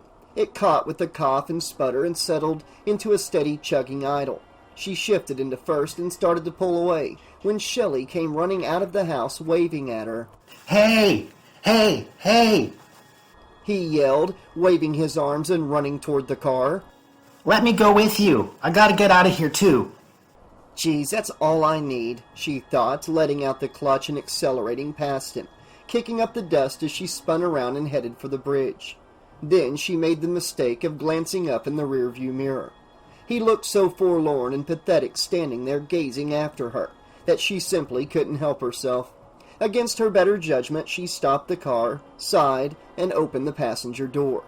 Elated, Shelly came running. "I just know I'm going to regret this," she thought as he got in, beaming. She shook her head in resignation, cursing herself for being soft-hearted, and drove off across the bridge.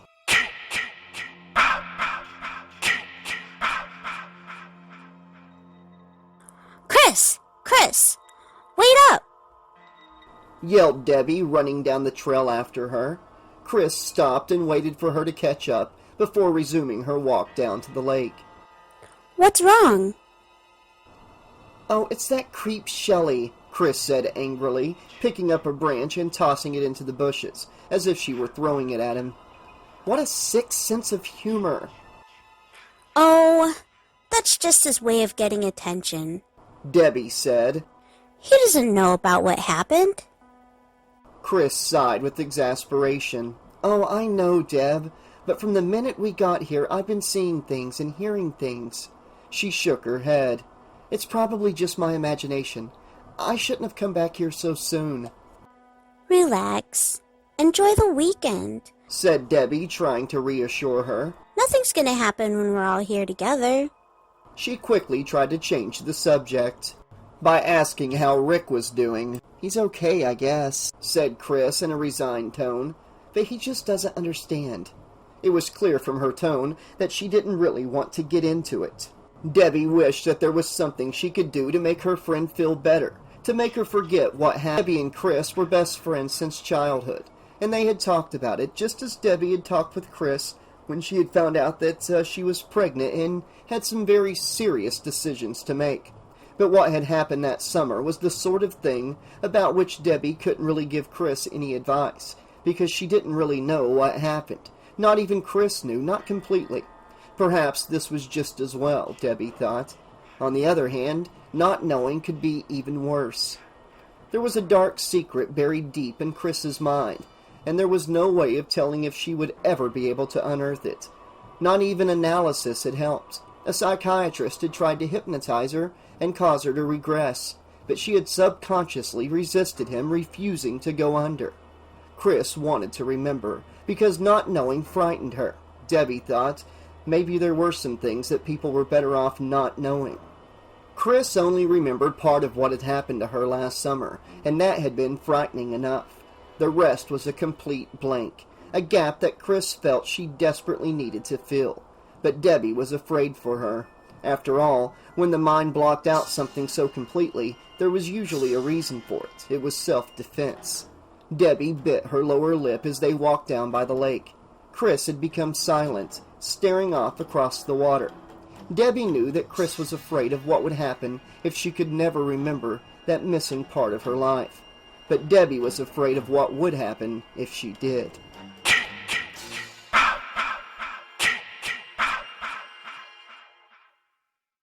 The cashier at the Crossroads convenience store rang up the total as a local high school girl bagged their purchases, several six-packs of beer, a couple of six-packs of soda, assorted bags of chips, cookies, and a mess of candy bars, cupcakes, and donuts that Shelly had grabbed for himself. Vera guessed that he had used restraint because of her. Otherwise, he probably would have loaded up on 2 or 3 times as much junk food. She figured that he probably had some emergency supplies stashed away in that makeup kit of his. It was certainly big enough. She didn't even want to think about what sort of gruesome things could be inside there if that hatchet-in-the-head trick was a typical example. Boy, she thought, Shelly was really strange. "That'll be $18.50, the cashier said. "And we don't accept no food stamps." Vera sneered at the thinly veiled racism. She thought, you wouldn't say that to an Anglo, would you, bitch? And then her face fell as she realized that she had left her wallet in her purse, which was still back at the house. "Shelly?" she called. He quickly put the skin mag he was leafing through back into the rack and turned around guiltily, blushing like a little boy caught doing something wrong. "I need some money," Vera said, feeling awkward that she had to ask him. Shelly quickly dug into the back pocket of his jeans, pulled out his Cordura wallet, and tossed it at her. Vera reached out to catch it, but it struck the side of her hand and fell to the floor. As she bent down to pick it up, a black leather high-heeled boot with ankle straps suddenly came down on top of it. She looked up to see a hard-looking young black woman in skin-tight black, studded motorcycle leathers standing over her. She wore a dark purple headband and lots of turquoise and silver jewelry. She backed Vera away with a hard glance, bent down, and picked up Shelly's wallet. Excuse me, Shelly said, moving towards her with his hands held out. but I believe that's my wallet. Before he could take more than 3 steps, Shelly was grabbed by the arms from either side and yanked up on his tiptoes. He gulped and smiled nervously at the 2 bikers who held him. Both wore leather vests with patches of large black widow spiders on the backs. One of the bikers was black with a shaved head, a gold earring, a heavy chrome steel lock-up chain that hung around his neck, and a neat little goatee that made him look satanic. The other one was white, sort of punky-looking, with short, spiky hair, shades, an earring, and a cigarette dangling from the corner of his mouth. Make a wish. Yeah, make a wish. retorted the white biker. Could I buy you two a beer or something? Shelly said, badly frightened but desperately trying not to show it. The woman started going through his wallet. I'll take that now, said Vera, reaching out for it. The black woman smiled and arched her eyebrows as she held up a condom in a foil packet that she had found inside the wallet. Is this your rubber? She said. Shelly groaned with humiliation. Vera grabbed for the wallet, but the black woman was quick to react, pulling it back out of her reach. Didn't your mama teach you manners? She said. If you want something, you ask nice. Vera set her jaw, gritting her teeth. Please. Shelly said. Be cool. Through clenched teeth, Vera said, May we please have the wallet, ma'am? That's good, the black woman said. That's real nice. She slapped the wallet into Vera's outstretched hand. Vera immediately plucked a bill out of it and tossed it down onto the counter. Then she snatched up their grocery bags and stormed out of the market. The punky biker flicked his cigarette butt at Shelly as they released him to run after her. Hey, that was a 20. Shelly said as he caught up to her outside the parking lot. She hadn't even bothered with the change. Then he quickly added, Are they following us? Vera glanced back over her shoulder. No! She snapped furiously. Good. Shelly said with enormous relief. His heart had been racing back there. Vera shoved the groceries into the back seat of the VW and tossed the keys to Shelly. Here, you drive. The way I feel right now, I'd probably get us into an accident. She got in and slammed the door. Shelly quickly jumped into the driver's seat and inserted the keys into the ignition. Next time, I'll know how to handle a situation like that, he said with false bravado as he started up the car. Then, realizing how obviously phony it sounded, he lamely added, Let's just hope next time isn't too soon. As the engine caught and chugged hesitantly to life, the bald biker came out of the market. He stopped to open the pop top on a beer can and glanced up at them with a mean look. Uh-oh, said Vera. Shelly swallowed nervously, quickly shifted the VW into gear, and stomped down on the gas pedal, anxious to get the hell out of there. But in his hurry to drive off, he mistakenly shifted into reverse instead of first gear, and the car leaped backward with a lurch. There was the awful sound of crashing metal as the VW backed into the two chopped motorcycles, knocking them both over and sending them crashing to the ground. Oh, shit! Shelly exclaimed with horror as he realized what he had done. Oh, shit is right, said Vera. Let's get out of here! The black biker threw his beer can to the ground in a fury and raced toward them, whipping the heavy steel chain off from around his neck. Panic-stricken, Shelly slammed the gearshift lever into first and stepped on the accelerator. The car lurched forward, but the biker stood his ground, positioning himself directly in their path. Hold on! Yelled Shelly. The guy's crazy, Shelly thought, as he realized that the biker wasn't going to move. He hit the brakes. The car stopped inches away from the motionless biker. He leaned in close to their windshield, giving them an evil grin. And then he snarled and smashed the chain right through their windshield. Shelly and Vera ducked, throwing their arms up to protect themselves from the flying glass. The biker wound the chain around his fist and came around the side. He hauled off and smashed the driver's side window, shattering the glass. As he pulled his fist back for another blow, this one aimed right at Shelly's face, Shelly quickly let out the clutch and the car pulled quickly away. The biker ran over to his fallen motorcycle and bent down to pick it up, intent on giving chase. Suddenly, Shelly made a screeching U-turn. What are you doing? Vera said, incredulous that he had stopped and turned around when their escape was clear. He went too far this time, said Shelly, closing his hands around the wheel with the grim determination. He sat hunched over, an intense expression on his face, his lips pressed tightly together, his forehead creased, his eyebrows knitted, and as the biker started to pick up his cycle, Shelly let out the clutch and floored it. The biker couldn't believe his eyes when he saw the VW bearing down upon him. He barely managed to leap out of the way in time before Shelly ran right over his bike, purposely finishing the job he had accidentally started.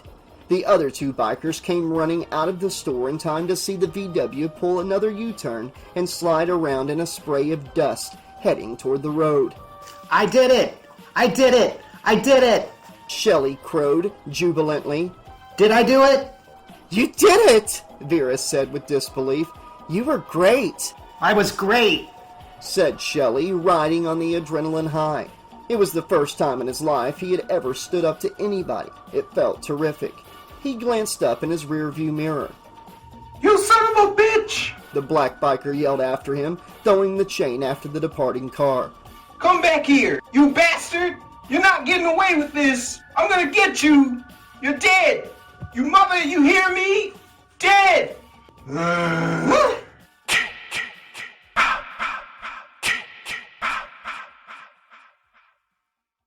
They all came running when Shelly and Vera pulled up with the battered VW.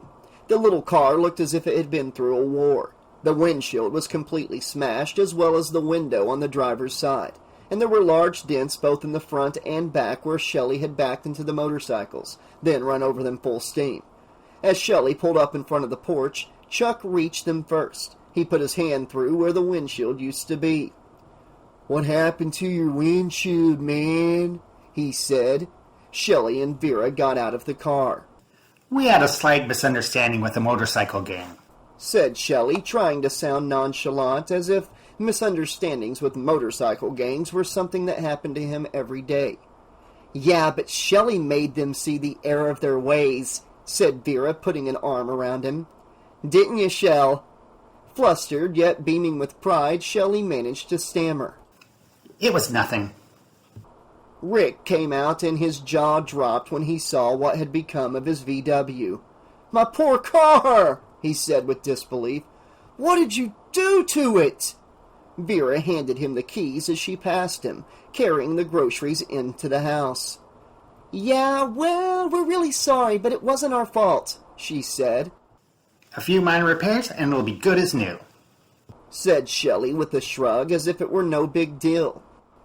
Rick ran up to his car and stood staring at it, shaking his head with amazement. Chris came up behind him.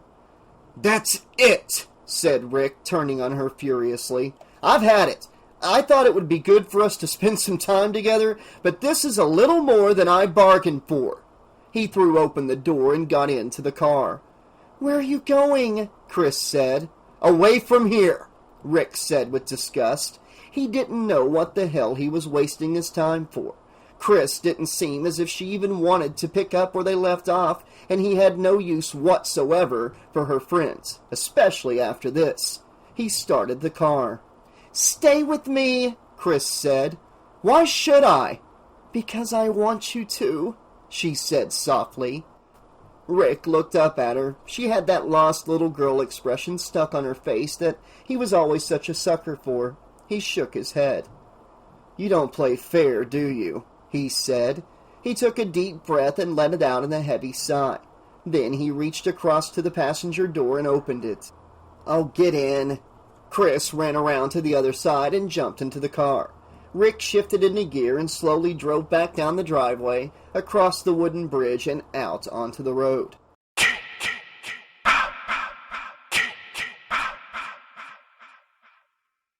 As they passed the dried-out stream bed, a large figure dressed in grubby work clothes stepped out of the shelter of the trees. He breathed heavily as he watched the VW disappear around a bend. It was happening again, just like the last time. These people were exactly like the others, the ones who had hurt his mother. A raging fever began to burn within him. A white-hot fire of hate threatened to consume him, and there was only one way to quench those flames.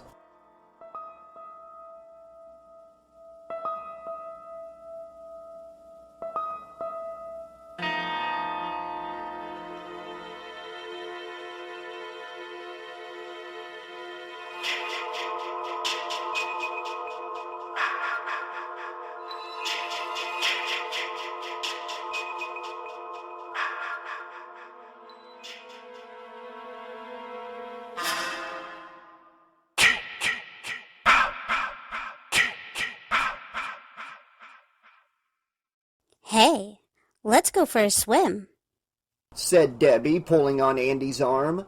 All afternoon he'd wanted to do nothing except lie around in the sun.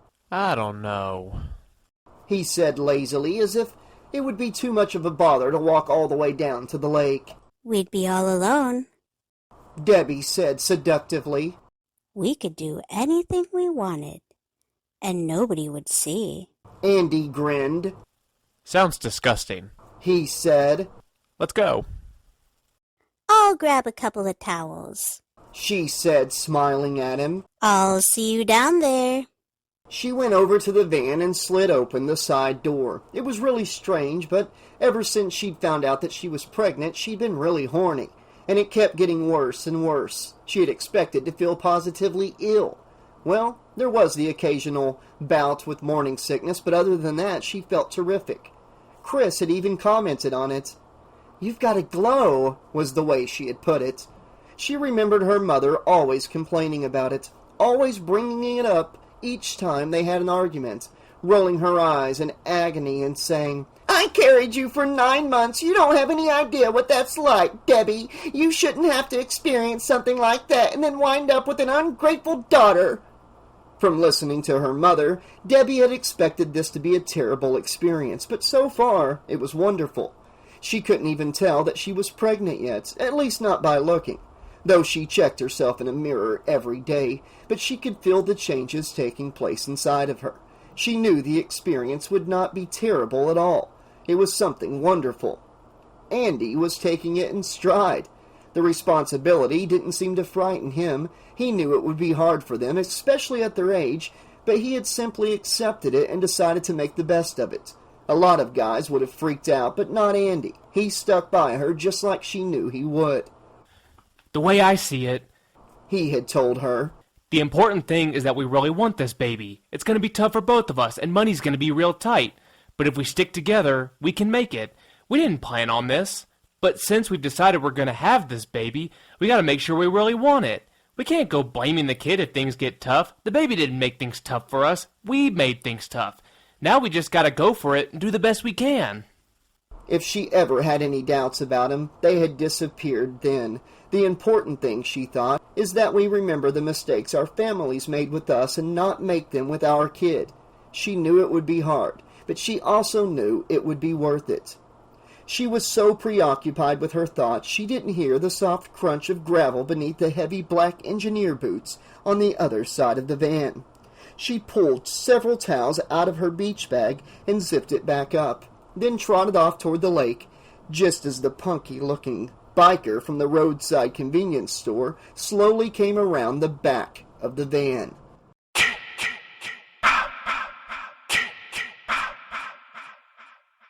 Chapter 4. The punky biker stood still for a moment, looking around with a cigarette drooping from his lip. Then he gave an animalistic grunt to signal the others that the coast was clear. "Maybe we shouldn't do this, Ali," said Fox, the hard-looking young black woman in the skin-tight leathers. "We gotta even the score, don't we?" said Loco, the white biker with the spiky hair. "Nobody's gonna get hurt, baby," said Ali, the biker with the shaved head and goatee. He glanced at Loco and grinned. He stuck a siphon down into the fuel tank and set one of the large metal gas cans they had brought down onto the ground. Loco reached for the siphon hose. "Let me do it," he said. "I know what I'm doing," Ali said, backing him down with a stare. He had to stay on top of Loco all the time. Loco was so spaced out he'd probably wind up drinking half the gas if he had let him siphon out the tank. He wasn't called Loco for nothing. That boy was truly bugfuck. He did things on that motorcycle that no sane man would ever do, and when he had seen what that fat little turd had done to his scooter, he'd been ready to do murder. Ali just couldn't believe that that fat little creep had the balls to do what he did. Luckily, Ali's bike hadn't suffered too badly. It would need a new front rim and fender, handlebars and a replacement clutch lever, a headlight and a few other odds and ends. He wasn't going to worry too much about the paint, since they were both sort of rat bikes to begin with, and he could always do the paint himself. But Loco's machine had taken a real bashing, and it would be in the shop for weeks till they could run down the parts from someone who specialized in old British bikes since it hadn't been manufactured for years. Loco was ready to tear that fat little bastard apart with his bare hands. He probably would, too, thought Ali, only there was no point in letting Fox know that. She acted real hard, but when it came right down to it, she was pretty soft on the inside. She was even a little squeamish about burning down the barn. Hell, the barn was going to be the beginning of it all, and only the beginning, Ali thought. Nobody trashes my scooter and gets away with it. Nobody. As he siphoned the gas out of the van's tank, Fox wandered over toward the barn. There didn't even seem to be anyone around, so she went inside. She could understand Ali and Loco wanting to get even with those kids for what they did, and trashing their van, ripping it off, as she'd suggested, was one thing, but burning down a barn was getting a little heavy. Suppose the flames got out of control and spread to the house or started a forest fire. The area was heavily wooded. Cops might not look too hard for a stolen van that was probably insured anyway, and they could have it miles away before the cops could even start to look for it. Hell, she thought, by that time the boys could have it in the shop repainted and the old numbers ground off, and they'd have it sold before anyone could ever trace it to them. But arson? That was something else again. It was that Loco, she thought. Ali was fine when he wasn't around, but when the two of them were together, Ali always had to be harder and badder and meaner, and what made it worse was that Loco simply did not know when to stop. Things could get out of hand with him really fast. She could tell he really wanted to kill those kids, and it was all her fault. If she hadn't started messing around with that Mexican girl, none of this would have happened. Well, it was out of her hands. There was nothing else to do but ride with it. She looked around to make sure that there was no one watching and cautiously pulled open one of the barn doors. Shafts of fading sunlight cut through the gloom within, softly illuminating the straw-strewn, packed earth floor. She grinned as she looked around. It was an old barn with lots of tools and stuff stored inside it. Horseshoes and old bells and blacksmith's tongs hung on the walls. A weather-worn western saddle and girth were slung over the wall of one of the two large wood-framed horse stalls with wide swinging wooden gates. She ran her hand over the saddle. The leather was cracked and discolored. Several wooden benches were set against the walls, and a couple of old sawhorses had dusty, faded wooden blankets draped over them. There was an ancient, rusty army canteen hanging from a peg, as well as an old olive-drab World War II canteen belt. She decided the belt looked kind of funky. She'd grab at it on the way out. It was the first time she had ever seen the inside of a barn, and she felt a little like a kid turned loose in a toy store. She completely forgot about the guys outside planning to burn it down and lost herself in the fascination of rummaging through all the junk. The rusted tools, the various items of old clothing and camping equipment and worn-out riding tack that had been left hanging in there. She found an old brass cowbell, struck it to hear its tone, then decided to also grab that on the way out. Then the high heel of her boot caught on something, and she fell sprawling, face down, to land with her eyes scant inches away from the upturned tines of an old pitchfork. "Shit!" she said, realizing how close she'd come to landing right on top of the nasty-looking thing. She'd have to be more careful. You never knew what could happen to you in a dark old place like this, she thought. She glanced up at the loft, wondering what was up there. Maybe she'd find something else that she could liberate. She took hold of the wooden ladder that extended vertically straight up to a trapdoor in the loft and started to climb up. Behind her, a large shadow fell across the barn floor as a massive figure came in quietly through the open door and softly pulled it shut behind him.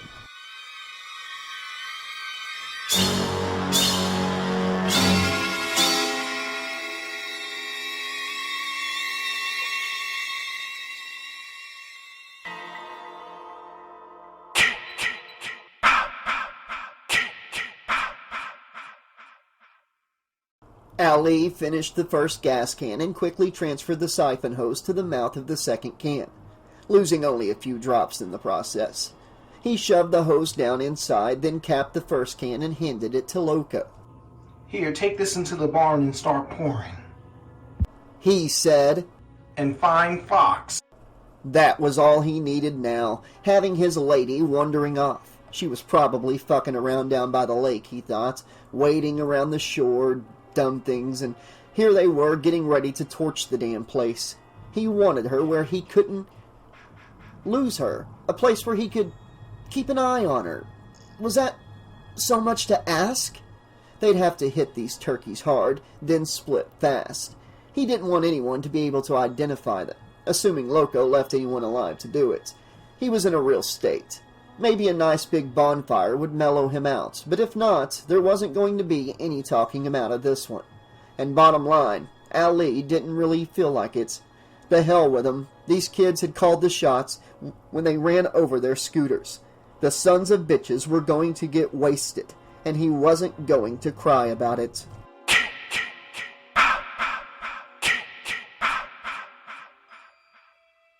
Loco walked over to the barn carrying the heavy gas can and looking all around, keeping an eye out for anyone who might give an alarm.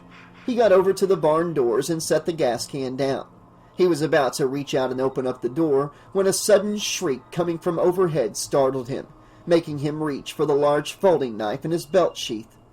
Fox came swinging out like a jungle queen on the hoist through the open square window doors of the hayloft, laughing and yelling like a kid.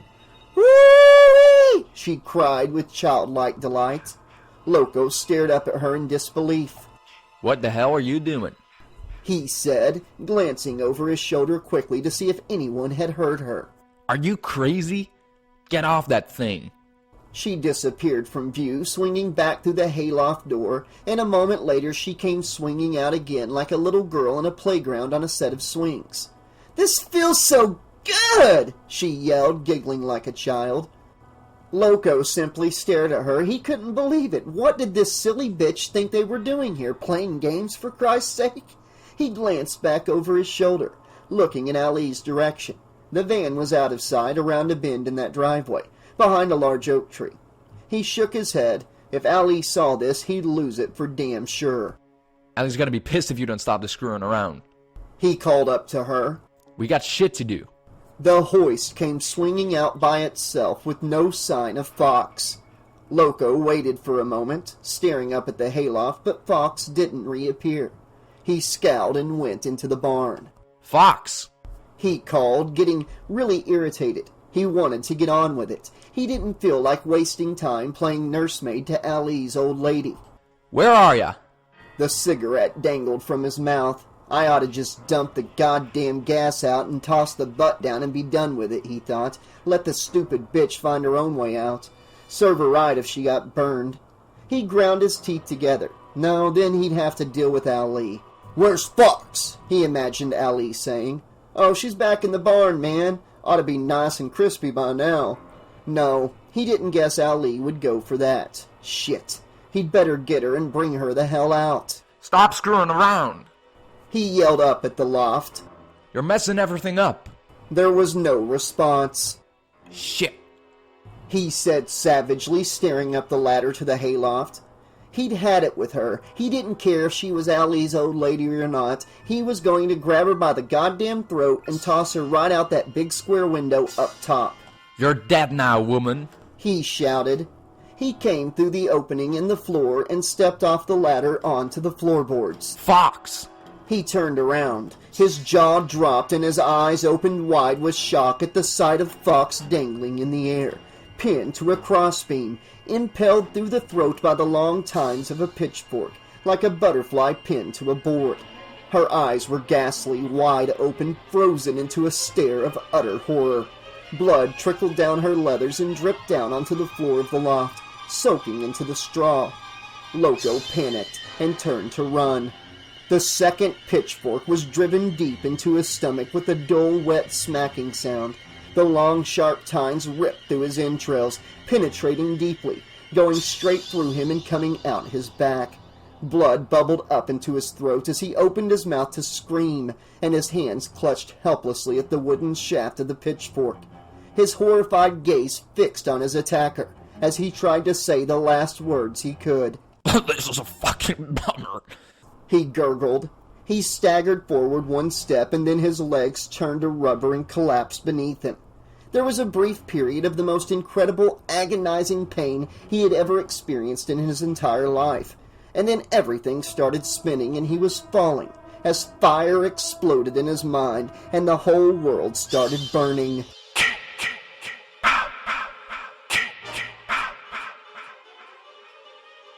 Loco, Fox, open this damn door.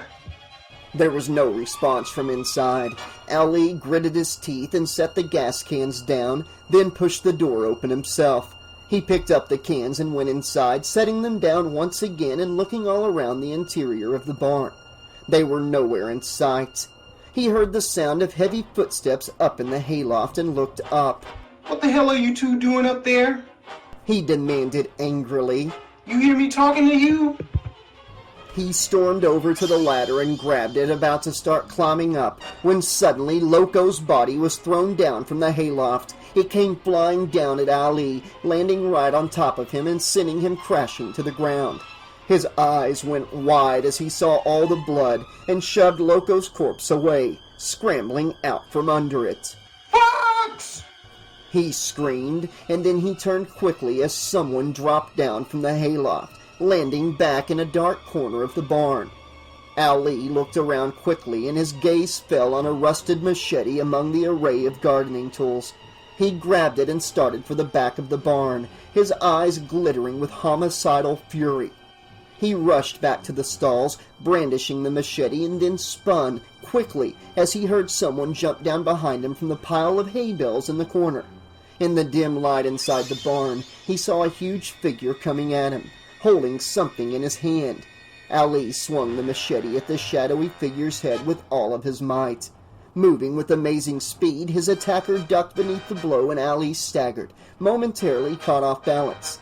And then stars burst before his eyes as an iron plumber's wrench came down upon his skull, and he fell crashing to the floor. The wrench descended on him 3 more times like a sledgehammer, driving in a railroad spike, but Ali never felt it.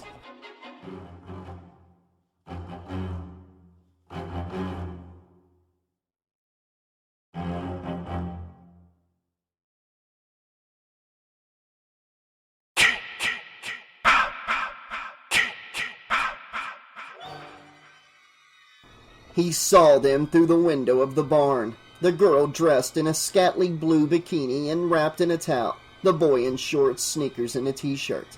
Their wet hair was plastered down and they walked close to one another, hand in hand.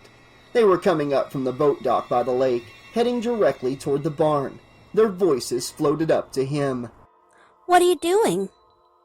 Debbie said as Andy started to pull her toward the barn. We haven't been in the barn yet. Andy said with a sly grin. Let's take a look. Not now. Said Debbie, pulling away from him and walking back toward the house. I'm cold. The water in the lake was freezing, and it had brought on a sudden attack of cramps and mild nausea. How about it, Debbie?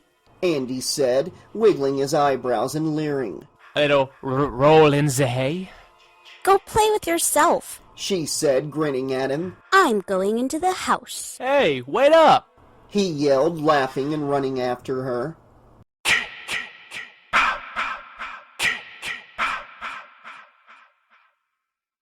Jason Voorhees slowly unclenched his fist as the couple headed back up toward the house. The blood-stained plumber's wrench dropped from his hand and fell onto the floor of the barn, next to the prostrate form of Ali. He looked down at the biker's blood-spattered body, and for a moment the raging fever within him ebbed. His breathing slowed and became more regular. A curious sort of calm came over him, as it always did after a kill, but it only lasted for a little while, and each time the period of calm was briefer than last. He had fled from the deserted Camp Crystal Lake, known to the locals as Camp Blood, after the sheriff, with assistance from local hunter and the state police, had organized a search for him. It was the largest dragnet in the history of the state. They had started at Paul Holt's Counselor Training Center, the scene of the recent murders, and from there they had gone on to the abandoned camp where they had found the ruined, patched-together cabin he'd been living in. From hiding, he had watched them carrying out the bodies of the counselors he had slain and brought them to the shrine he had erected to his mother, the centerpiece of which had been her rotting, decapitated head. It was all that remained of her after the girl named Alice, the sole survivor of her vengeance, had killed her at the camp, beheading her with a machete. Thinking he had drowned and blaming his death on inattentive counselors, Pamela Voorhees had been driven mad with grief, and she had embarked upon a murderous vendetta to avenge her son. She butchered 2 young counselors while they were making love, savagely hacked them to pieces with a hunting knife so that their bodies were barely recognizable. Then she had poisoned the camp water supply. Each time someone tried to open up the camp again, she stopped them until Steve Christie, the son of the original owner, returned with the set-up crew of counselors, determined to reopen the camp and prove once and for all that camp blood was not cursed, as people in the town of Crystal Lake believed. Enraged, she killed them all, except for Alice, who, in terrified desperation, struck out at her with the machete and ended her pathetic life. Only what Pamela Voorhees had never realized was that her son, Jason, had survived. Jason had drowned in Crystal Lake on that fateful Friday the 13th, but some feral spark within him had refused to die. He had come to on the shore with no memory of how he had dragged himself up out of the slime at the bottom of the lake. The last thing he remembered was crying out in terror as the waters of the lake closed over him. The awful feeling of the water rushing down his throat, flooding his lungs as he tried uselessly to breathe. And then, nothing. When he found himself in a clump of bushes on the shore, he rolled over on his side and retched for what seemed like hours, vomiting up filthy, stagnant water, worms, and writhing maggots. After a time, he regained enough strength to crawl a short distance from the lake and collapse beneath a stand of pine trees, where he slept while his body continued the strange process of regeneration that had kept it alive despite all the rules of nature. He did not know how much time had passed since he had drowned, how long he had remained on the bottom of the lake. But even had he known, chances were he would not have understood. The ordeal of his death had dealt an irreparable blow to his tortured mind, which had never really functioned properly to start with. Despite the supernatural ability of his body to shut down and repair itself, his mind was never fully able to recover from the effects of brain death. He lived, but he did not really reason. He was a human shark, motivated by nothing more complicated than a relentless urge to kill. He had avenged his mother's death, then returned to the abandoned camp on the shore of Crystal Lake to carry on her grisly work. And when Paul Holt had come to open his camp counselor training center on the lake shore near the abandoned summer camp, Jason had killed them all, save for Jenny Field, who had survived miraculously after he left her for dead.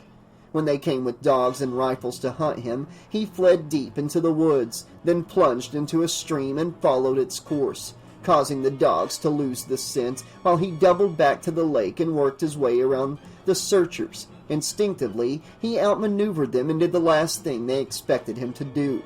He returned to Crystal Lake. They expected him to flee deeper and deeper into the woods, heading for high ground. They would never think to look for him on the north side of the lake, closer to the town, where there was the thickest concentration of summer homes and vacation cabins. By keeping to the rocky ground and then wading through the stream which fed the lake, he left no tracks for them to follow. When it grew dark, they gave up their search. And then, he started to hunt.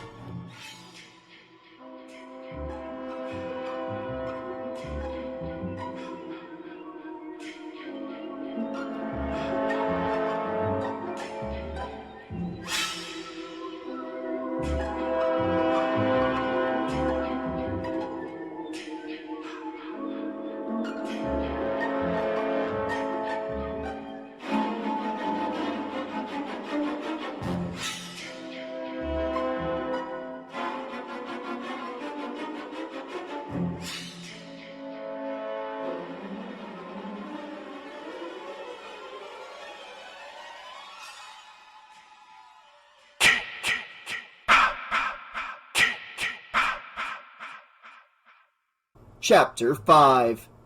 Rick parked the battered Volkswagen just off the road overlooking a quiet cove, about 25 yards from the water. He switched off the radio seconds before the announcer came on with the special bulletin updating the progress of the manhunt for the Camp Blood Killer. There was no television in the cabin, and none of them had been listening to the radio since they arrived. So far, they hadn't heard a thing about it. He turned the engine off, left the headlights on, then got out of the car and walked with Chris down to the water's edge. They sat down on a log and looked out over the water. which gleamed with the reflection of the moonlight and the beams from the car's headlamps. When Chris rubbed her shoulders because she felt chilly, Rick took off his denim jacket and draped it around her. "Is that better?" he said, moving closer to her. She smiled at him in a distracted manner. He picked up a few pebbles and tossed one by one into the water. He glanced at Chris after a few moments. She seemed 1,000 miles away. He suddenly wanted very much to take her in his arms and kiss her, but as he put his arm around her, he felt her body tense. He sighed and took his arm away. He knew something was bothering her, but he couldn't figure out what the hell it was. Was it something he had done or failed to do? Something had really changed between them since last summer. Maybe there was someone else back home, he thought. But surely, if that were the case, she would have told me, right? He thought. "You know, I don't think I could live anywhere else," he said, looking out at the lake and talking just to make conversation, hoping he could get her to open up. "The nights are always so peaceful and quiet." She didn't say anything for a moment. Then, still not looking at him, she said softly, "It's deceiving." He glanced at her sharply, puzzled by the peculiar comment. "What do you mean?" Again she was silent for a moment, as if she were struggling to get the words out. "The quiet can fool you," she said finally. He saw her swallow hard. "It fooled me." Rick sensed that she was on the verge of telling him about it, whatever it was, but she was having a difficult time of it. Suddenly, he didn't think it was another guy back home. It was something worse. Something was really bothering her. Something bad had happened, and she was scared. "Chris," he said, gently prompting her, "why did you come back here?" She hesitated, moistening her lips. Her mouth had gone suddenly dry. "To prove something to myself," she said at last. "To prove I'm stronger than I think I am." "What about us?" Rick said. "I'm here with you," she said, looking at him intently. "Can't that be enough for now?" "I don't know," said Rick, his frustration mounting. She seemed about to tell him, but suddenly she backed off again. "I mean, I don't see you for months on end, and when I do, you put this barrier between us. How do I break through, Chris?" She sighed heavily. "You're right," she said. "I should have told you everything a long time ago, but I just couldn't." She bit her lower lip and shook her head, looking away from him. She looked as if she was about to cry. "Look, Chris," he said, "you don't have to tell me anything if you don't want to." "I want to," she said, looking at him earnestly. "I want you to know what happened, so you'll understand." She looked away from him and stared out at the water. She was afraid to tell him, afraid that he wouldn't understand. But she could not go on any longer without telling him about it. It wasn't fair. She owed him at least that much. "Everything is so clear in my mind," she said, "as if it were happening right now." She shut her eyes a moment, taking a deep breath and letting it out slowly. "I don't know if you remember," she said, "but when you dropped me off that night, it was very late. I knew my parents would be waiting up for me, but I didn't care. We'd had such a good time." She sighed again and looked at him briefly before looking away once more. He was watching her intently, allowing her to proceed at her own pace, just listening and not commenting. He was doing his best to make it easier for Fan, she thought. Maybe he won't blame me, as my parents do. The thought made it a little easier for her to go on.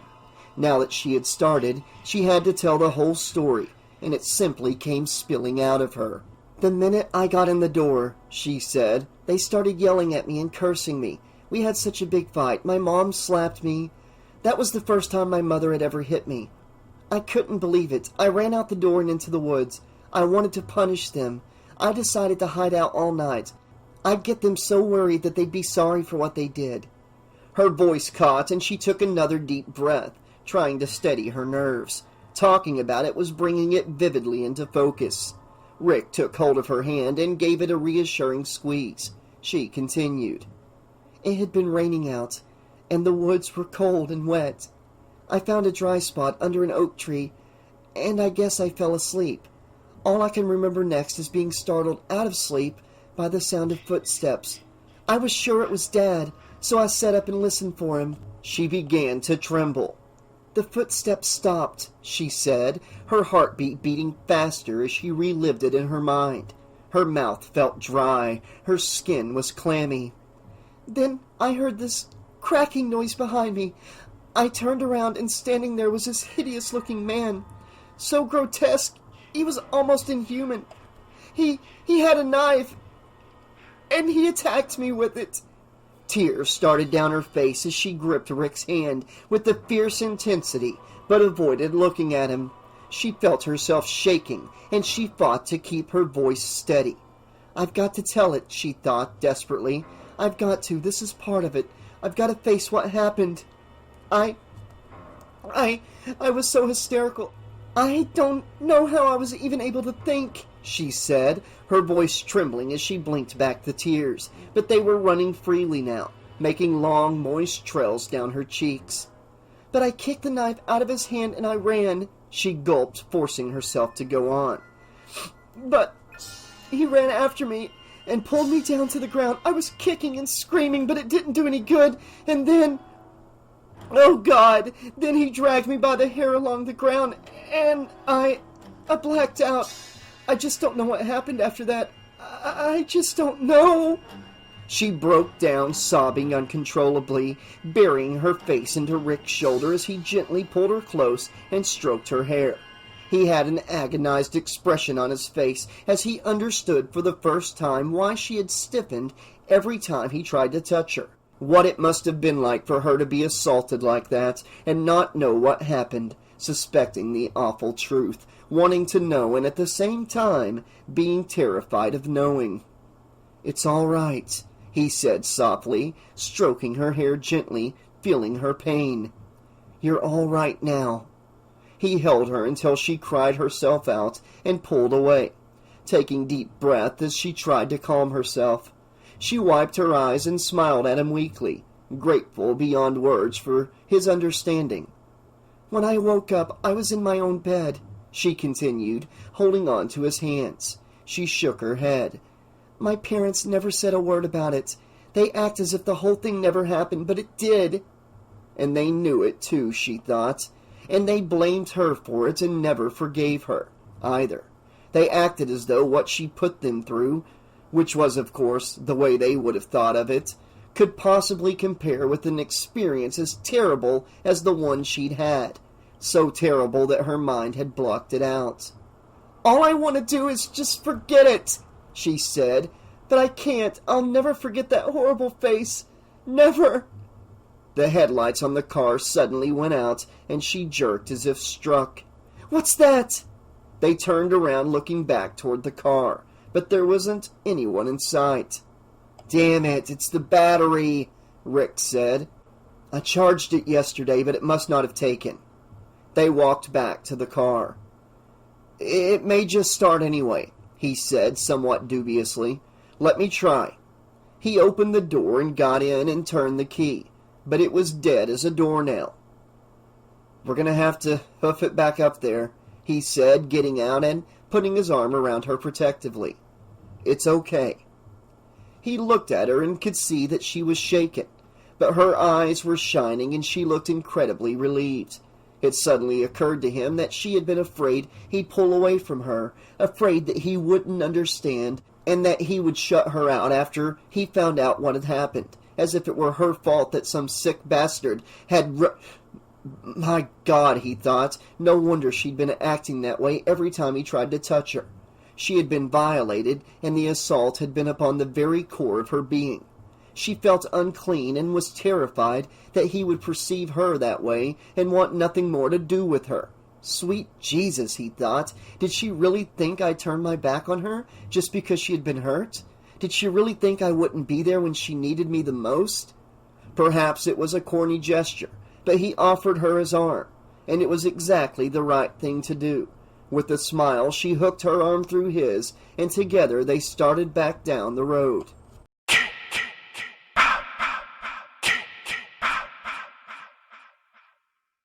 Chuck and Chili were slumped in identical postures on the couch, heads arched back, mouths open, dead to the world.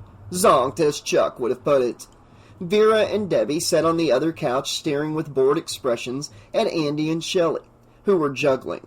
Shelly was juggling 3 apples while Andy juggled oranges, each concentrating intensely as he attempted to outdo the other. Neither Debbie nor Vera could believe that the evening had degenerated to such a mundane level. Do you give up? Said Shelly, concentrating fiercely as he juggled his apples. Not on your life. You give up?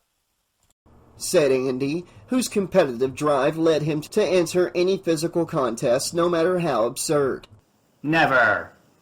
Shelly said. Vera and Debbie exchanged helpless glances. I know how to stop this. Debbie said, smiling. She got up off the couch and walked slowly over to Andy's side, stopping right next to him and sliding up to him as he kept his eyes on the oranges. I can think of much better things for you to be doing with your hands, she said in a husky voice, smiling and sashaying over to the stairs. Andy promptly allowed his oranges to drop. You win, he said to Shelly as his oranges thudded to the floor and he hastened to follow Debbie up the stairs. Shelly glanced around, saw that Andy and Debbie had departed and that Chuck and Chili were still asleep. Then he looked at Vera nervously and smiled. I guess that just leaves you and me.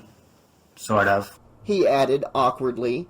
Vera watched him juggle. You really are very good at that, she said, anxious to change the subject. She turned back to tend the fire with the poker. Shelly stopped juggling his apples and watched her for a moment, licking his lips nervously as he saw the way her jeans stretched tightly over her ass. God, she was so damned beautiful. He took a deep breath and decided to take the plunge. Vera? He started hesitantly. You and I have gotten to know each other a little today. He gulped. I like you. I like you a lot. I was thinking that maybe...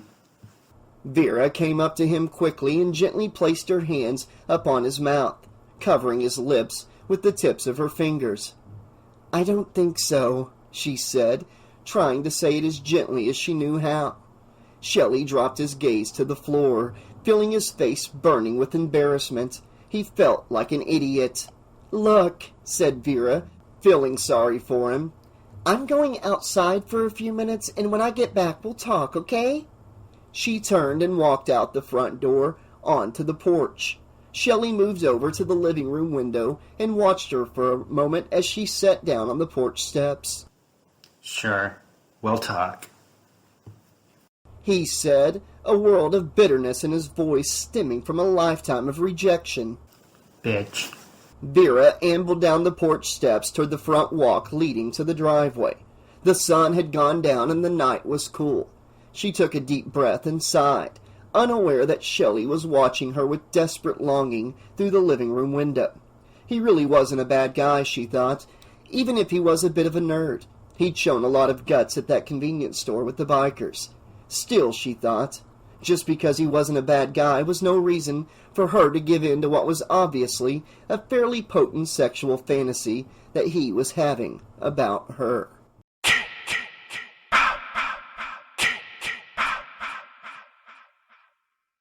Chapter 6. What was it about guys, Vera thought, that they couldn't seem to think about girls in any other terms except as potential sexual conquest? They either wanted to take you to bed or they didn't. That's all there was to it, as far as they seemed to be concerned. Friendship? Forget it. That's what other guys were for, right? When it came to women, guys either wanted to fuck them or they didn't, and girls would either put out or they wouldn't. It really didn't seem to be any more complex than that. How the hell could they expect to have relationships with women if they weren't even willing to accept women as individuals, with wants and needs and feelings of their own? Damn it, she thought, I like Shelly. At heart, he really is a decent sort of guy, but why do I have to feel guilty just because I don't want to sleep with him? Why does my acceptance or rejection of him have to come down to whether or not I'll go to bed with him? That's just not fair, she thought. Maybe she could explain it to him. She didn't know if he would understand, but it was certainly worth a try. "Look, Shelly," she imagined herself saying to him, "just because I don't want to go to bed with you doesn't mean that I don't like you as a person. It doesn't mean that I'm rejecting you. Don't you see that by putting me in that position, you're putting me in the same unfair position that people have been putting you in all of your life? They've looked at you and seen a kid who was overweight, and they never bothered to look beyond that to find out who you really were. Well, it can be exactly like that for someone who looks the way I do. Have you ever thought of that? They look at me, and all they see is a pretty face and a terrific body. Not that I'm complaining, but there's a lot more to what I am than great legs and a tight ass and nice tits. Just like there's a lot more to you than chubby cheeks and love handles. You'd like me to see that, to recognize that there's more to you than what you look like on the outside. But at the same time, you don't seem to be willing to give me that same consideration. When you look at me, Shelly," she imagined herself saying to him, "what do you see? My pretty face, my tits, my legs, my ass? Do you think about who I really am, or do you think about what's between my legs? What do you really know about me anyway? Can't you see that you're victimizing me the same way people have been victimizing you? You like the way that feels? No? Then why are you doing it to me?" She sighed and continued walking down the path leading to the lake. The male thing was especially hard for a young Hispanic woman. She had to deal with the whole Latino macho trip. In order to preserve her virtue, her desirability as a potential mate, she had to be a virgin. Yet at the same time, she was subjected to countless assaults upon her virginity, and the rules of the game were clearly defined. It was all right for the guys to do whatever was necessary, short of outright rape, to try and get between her legs. But the only way that she could maintain their respect was to continue to resist them. If she relented and gave them what they wanted, she could be regarded as nothing more than a cheap slut. White people pulled the same kind of number, only in a much more subtle way. Maybe she was expecting too much of Shelly to think that he could never understand.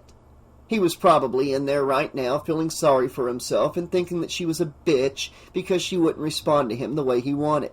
And what about what she wanted? Or did that not matter? She felt like going in there and asking him if he'd still feel the same way if she were about 50 pounds heavier. Somehow she doubted he'd look at her quite the same way then. Well, Shelly, she thought, it works both ways, you know.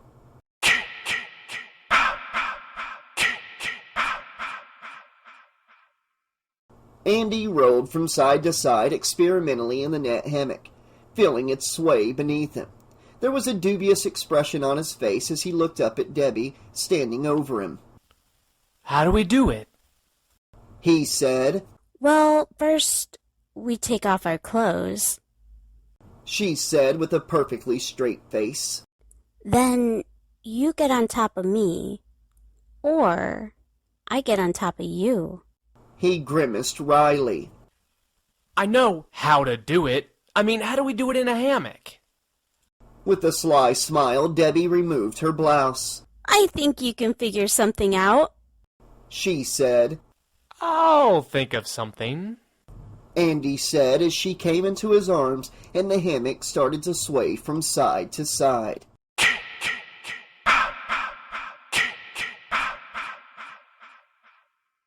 Chuck stirred groggily on the couch in the living room. He glanced over at Chili, out like a light, as she sprawled back against the couch next to him. He grinned. Good shit, man, he thought. It zonked both of us right out. He glanced around the room. Except for him and Chili, there was nobody else around.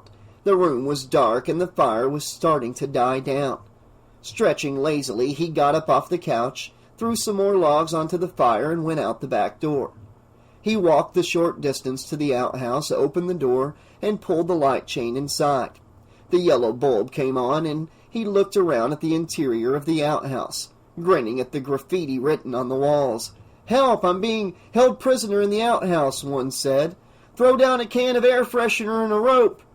He chuckled, then turned around as he heard the sound of footsteps on the gravel behind him. "Shelly?" No answer. He couldn't see very far into the darkness. He shrugged, went into the outhouse, closed the door, and sat down. He pulled a joint out of his shirt pocket and lit up.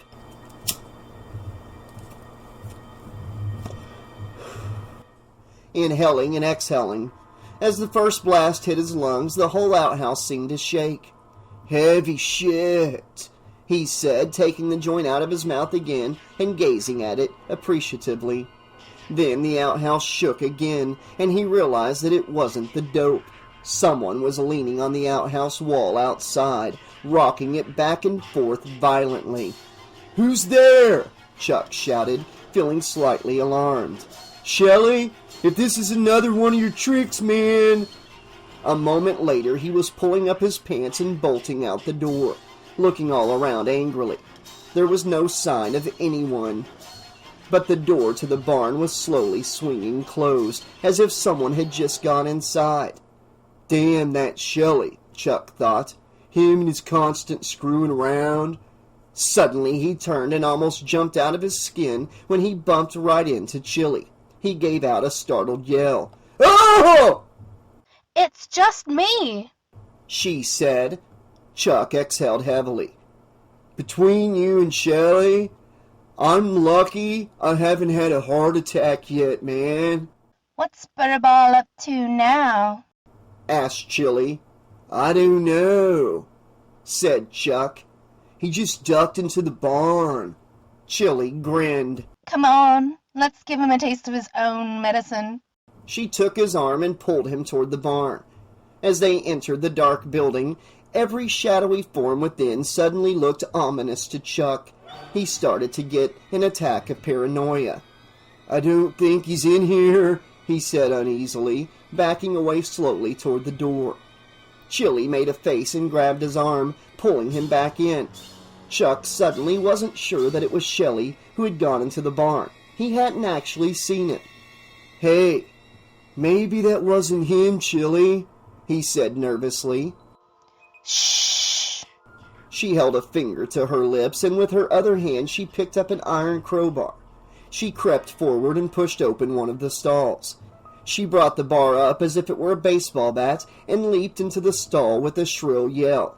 But the stall was empty, and she dropped the bar, disappointed that Shelly wasn't there. I guess he must have left, she said with a shrug. "Come on," said Chuck, anxious to get out of there. He didn't know why, but he had a sudden powerful feeling that they were not alone. He half expected someone or something to come leaping out at them from the shadows. "Let's get out of here," he urged her. She turned and smiled at the frightened expression on his face. She put her arm around him and hugged him close. I'm not gonna let anybody hurt you, she said. "Gee, thanks," said Chuck wryly. "I feel a whole lot better now, man." As they turned and went outside, their arms around each other, the gate to the second stall inside the barn swung open, and Jason stepped out, watching them with glittering eyes. The blood was pounding in his ears, filling them with a roaring sound as he kept clenching and unclenching his fists. His massive ribcage rose and fell as he breathed heavily, gulping in deep lungfuls of air to try and erase the tightness in his chest. The blood fever was upon him. Once again, he seemed to hear a small, insistent voice deep within his twisted brain, a voice that commanded him to kill. He stared at Chuck and Chili with utter loathing as they walked back toward the house. For the moment, they had escaped him. But only for the moment.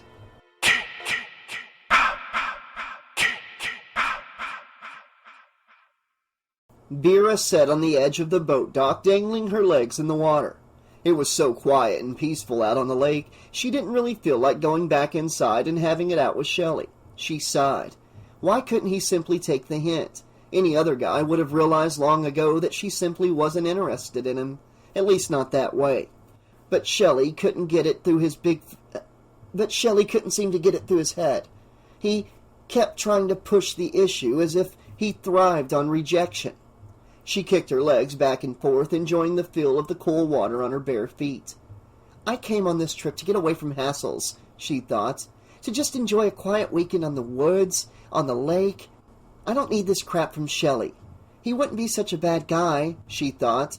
If he would just relax and stop trying to show off and impress people. If he would just be himself. Why couldn't he just... Something grabbed hold of her leg. She gasped, lurched forward, almost falling off the dock into the lake as a hand sticking up out of the water clutched her around the ankle, trying to pull her down.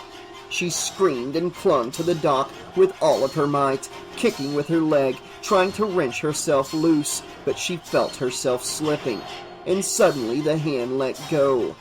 As she scrambled panic-stricken back onto the dock, looking fearfully down into the water, a large figure in a black wetsuit broke the surface of the water with a loud cry.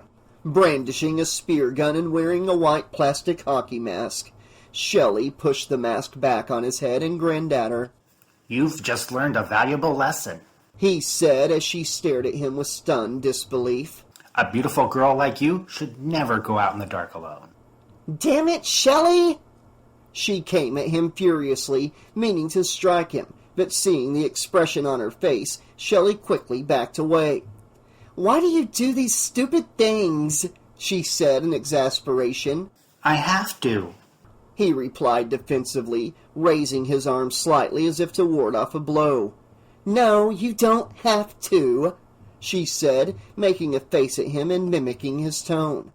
I just want you to like me, Shelly said dejectedly, pitifully, and pathetically, avoiding her gaze and looking like a dog that had been kicked.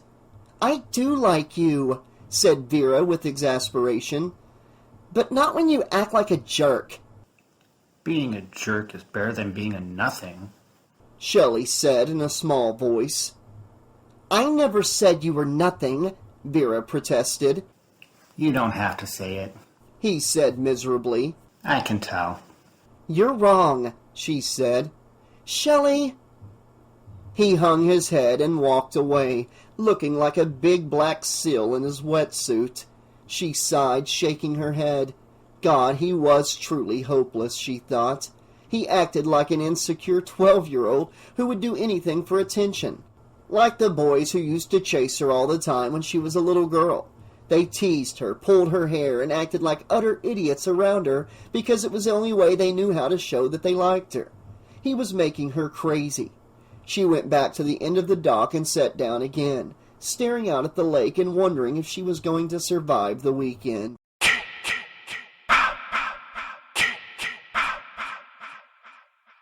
Shelly sat down on the porch swing and stared down at the dock, where Vera was sitting with her back to him. He felt like a jerk. She's right, he thought miserably. A jerk is exactly what I am. The idea had been to make her laugh, but it had backfired, as his ideas always did.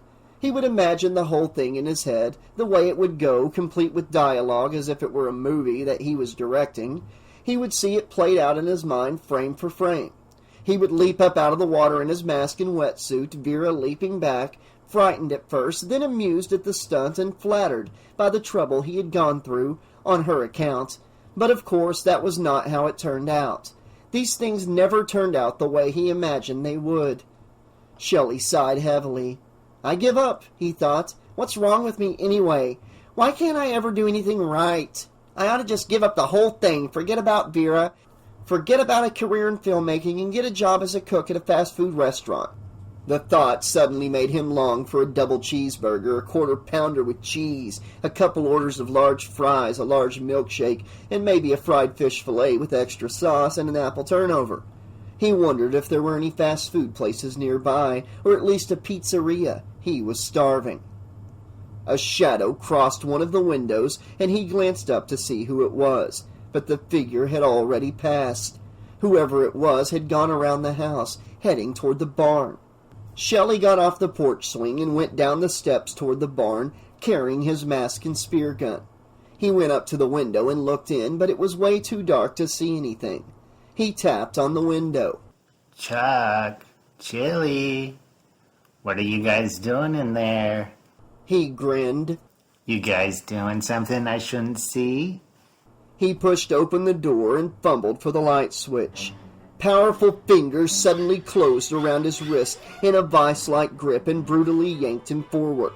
He gasped with shocked surprise. Then he saw a flash of steel and opened his mouth to scream, but he never had the chance. The knife blade whistled through the air with the speed of a Japanese chef slicing up a stir-fry, and Shelly felt the agonizing fire of its razor-sharp edge as it slashed across his throat.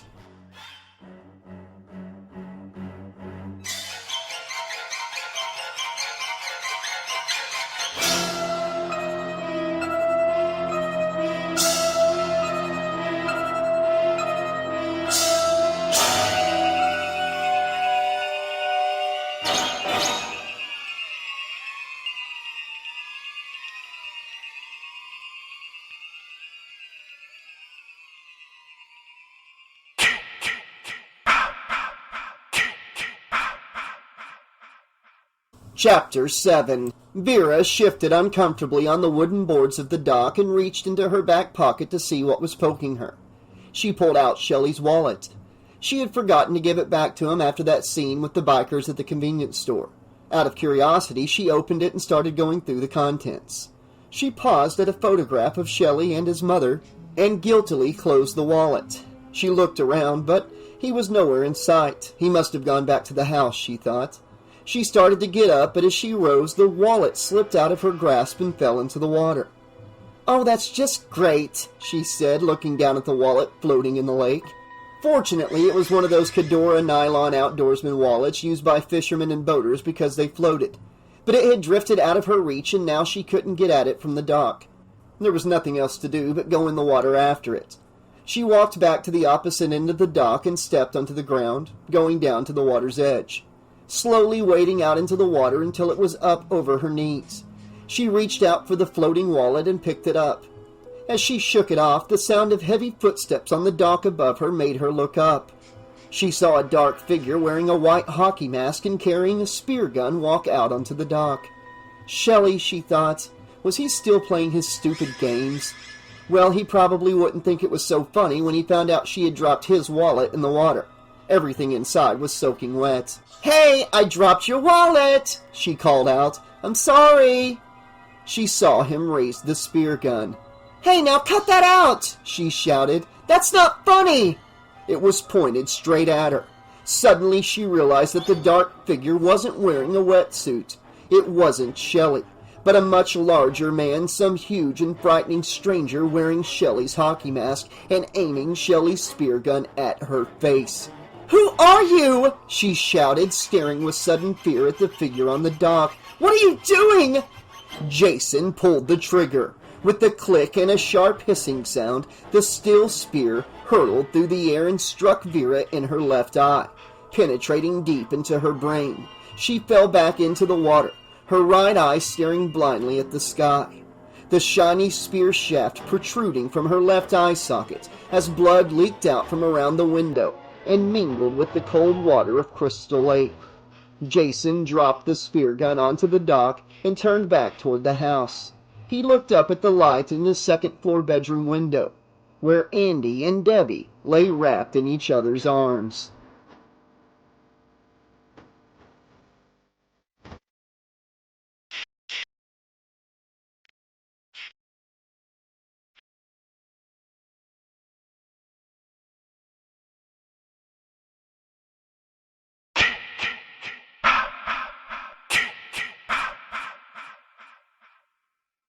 That was our best one yet, said Debbie, sighing contentedly. Was it you, me, or the hammock? I vote for me, said Andy with a grin. I vote for the hammock, she said, giggling as she sat up and lowered her feet to the floor. She stood and reached for her bathrobe. Where are you going? Andy said. I'm taking a shower, she said, pausing at the door. You ought to try it sometime. She went into the bathroom, flicked on the light switch, and turned on the shower. Hey, Daddy, can you hear me? Andy shouted from outside the bathroom door. She dropped her bathrobe to the floor. Barely, she said. I'm going downstairs to get a brew, he called. You want one? She got into the shower and started soaping herself.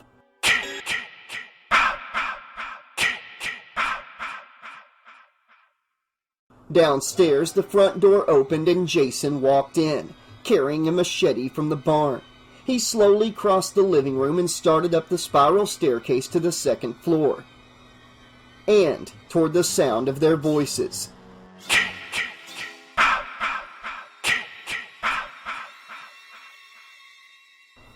As Debbie washed the soap out of her eyes, the door to the bathroom opened. She heard a banging noise and turned off the shower. Andy? She wiped the water out of her eyes and opened them. She could see a shadowy figure through the shower curtain. She drew the curtain back and saw Andy, upside down, walking on his hands. The banging sound had been him kicking the bathroom door open. She rolled her eyes at him. He came down out of his handstand grinning. Do you want that beer or not? Sure. I'll be right back, said Andy. He kicked up into a handstand once again and walked out of the bathroom on his hands.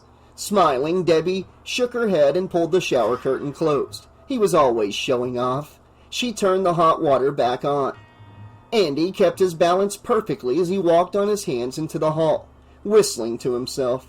One of these days, he thought, I'll have to see if I've got enough nerve to try this going down the stairs. I wonder if I can make it without getting killed. Andy? Debbie called out from the bathroom over the sound of running water. Are you still out there? He stopped and pivoted around on his hands and found himself looking at a pair of dirty work boots.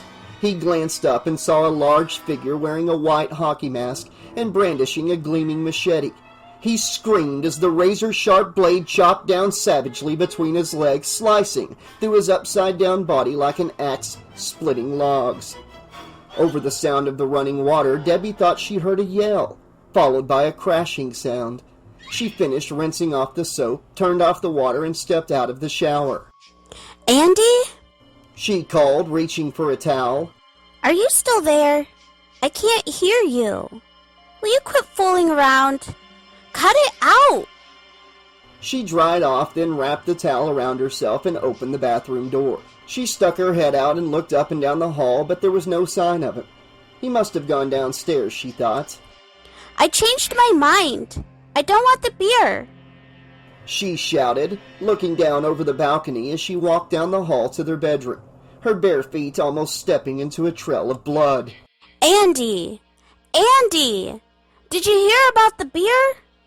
She stopped at the bedroom door, listening for a moment, and then sighed with exasperation and went inside.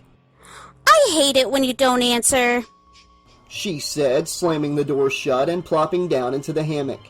She reached over to the nightstand, picked up a magazine, and settled herself down comfortably, flipping through the pages of Fangoria while she waited for him to return. With the soft pattering sound, several large drops of blood fell down from above and splattered on the page of her magazine. Not realizing what it was at first, Debbie frowned and touched the red drops with her fingertips. Where's this coming from? She wondered aloud. Then she looked up and saw Andy's mangled body draped over the rafters like a slab of beef hung up in a smokehouse. She opened her mouth to scream, but before she could utter a sound, Jason's hand came out from underneath the hammock and clamped down across her forehead. He held her head down, while his other hand drove a carving knife up between the rope strands of the hammock and into the back of her neck. The long, sharp blade ripped through her trachea and vocal cords as she croaked horribly, choking on the blood that flooded her severed throat. The steel blade went completely through her neck, and in the last agonizing seconds of her life, Debbie saw the reddened tip of the carving knife rising up out of the hollow of her throat, like some grotesque growth erupting from her body. Through a haze of red fire, she saw Andy's body up above her in the rafters, one arm dangling down as if he were trying to reach out to her. And then, all feeling went away as she and their unborn baby slipped into oblivion.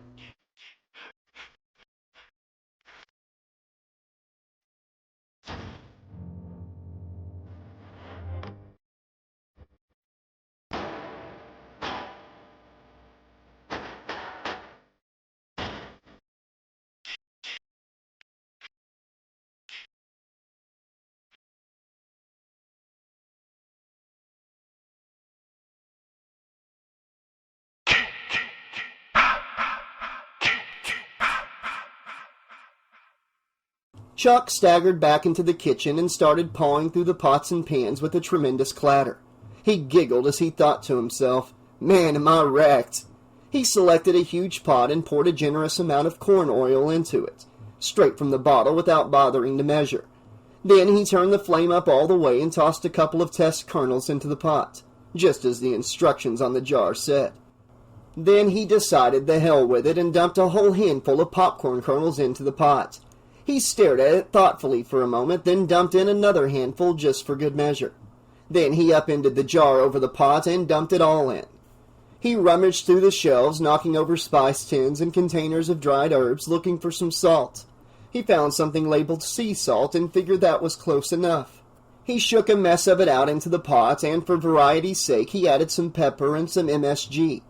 He shook the pot, and after a few minutes the popcorn started to pop. When he lifted the lid to check, popcorn exploded up into the air like sparks. He leaned in with his mouth open, trying to catch them on the fly. Chili came rushing into the kitchen. Did I hear you screaming? She said, looking at him anxiously. He grinned at her, his mouth crammed full of popcorn. The MSG actually helped the flavor. "It's probably Debbie having an orgasm," he said with his mouth full, replacing the lid of the pot. He frowned. "How come you don't scream whenever we have sex?" Give me something to scream about. She said wryly. All the lights went out. Chili screamed. Ah! "What's the matter?" Chuck said, frightened. Nothing. Just practicing. "Well, don't do that to me, jeez," he said, taking a deep breath to calm himself. The only light in the kitchen was the blue flame from the stove.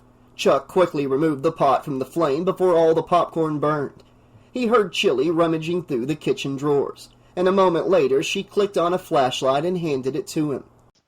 Here, go down to the cellar and check the fuse box, she said. "In the dark?" he said. "Alone?"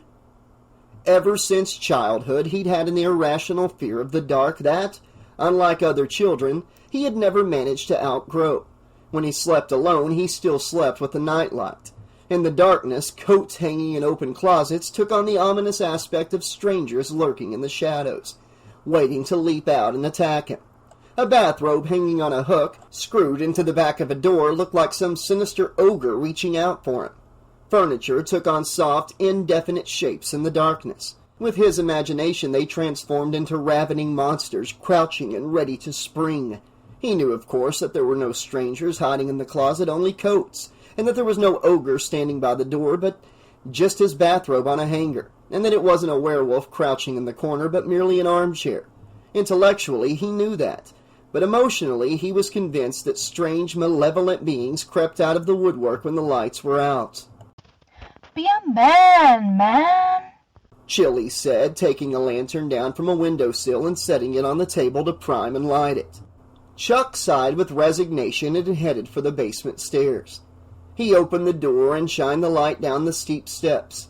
He wrinkled his nose as he smelled the damp, musty odor coming up from the basement. Slowly, he tiptoed down the steps, talking to himself as he went. "There's nothing to be afraid of, man," he said, moistening his lips as he carefully picked his way down the stairs. "So what if it's dark? Nothing to be afraid of, man." He got down to the bottom of the stairs, and his bare feet stepped into water puddled on the cellar floor. Great, he thought, the damn cellar's flooded. The water came up to his ankles. He swallowed hard and tried not to think about all the things that could be swimming around in that dirty water. Rats, snakes, leeches. Leeches? In a cellar? Come on, man, he thought. Get it together. Don't go freaking out just 'cause there's a little water on the floor. He swung the flashlight beam around, and it fell on a lean, vicious-looking creature with a long snout and glittering eyes. Its teeth were bared in a feral snarl. "Oh, Jesus!" he cried, recoiling from the hideous-looking thing, raising his arms to ward off its leap, and then he realized that it was only a stuffed animal. Relieved, he exhaled heavily and approached it. It was a stuffed weasel, which he touched gingerly and grimaced. Who the hell would want to keep such a thing around? Well, apparently no one, because they had stuck it in the basement. He swept the beam around over wooden crates and moldering cardboard boxes, some closed and some open, containing all sorts of junk and bric-a-brac. The flashlight beam fell on an old 1940s nudie pinup. He grinned with appreciation. All right. As soon as he got the situation with the fuse box straightened out, he'd roll the poster up and take it with him. There was a noise behind him that sounded like a football on the stairs. He quickly spun around. "Who's there?"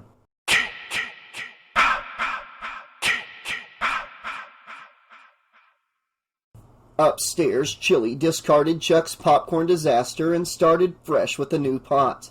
It was a good thing Chuck didn't have to cook, she thought.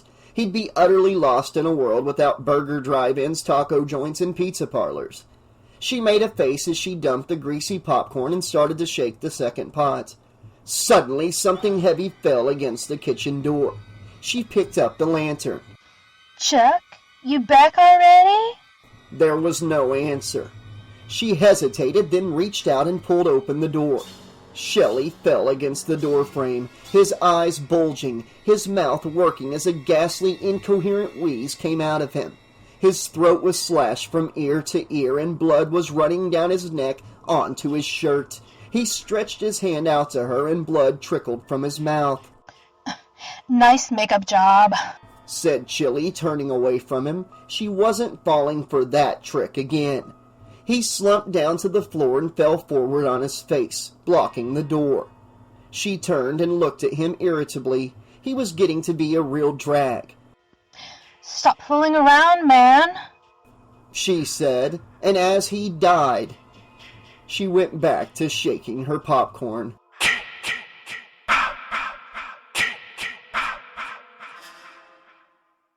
Chuck swept the flashlight beam all around the basement, but there didn't seem to be anyone else in the cellar.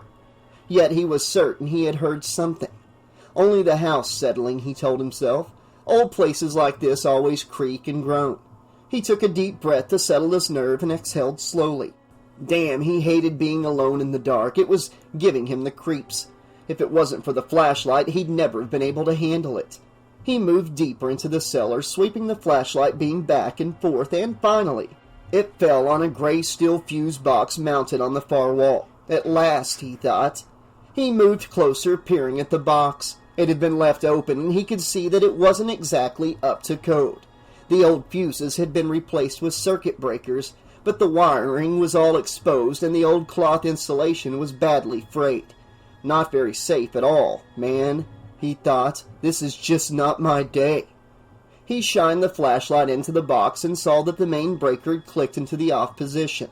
It must have been a power surge.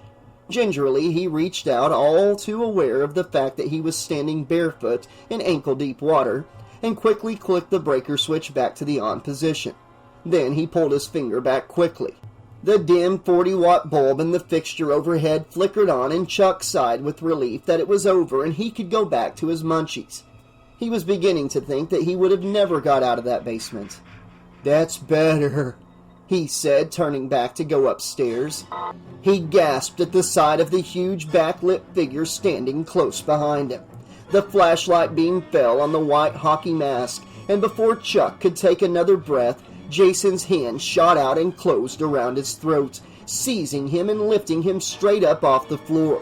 Chuck wriggled like a fish in the immensely powerful grip, his eyes bulging wildly as he vainly gasped for air.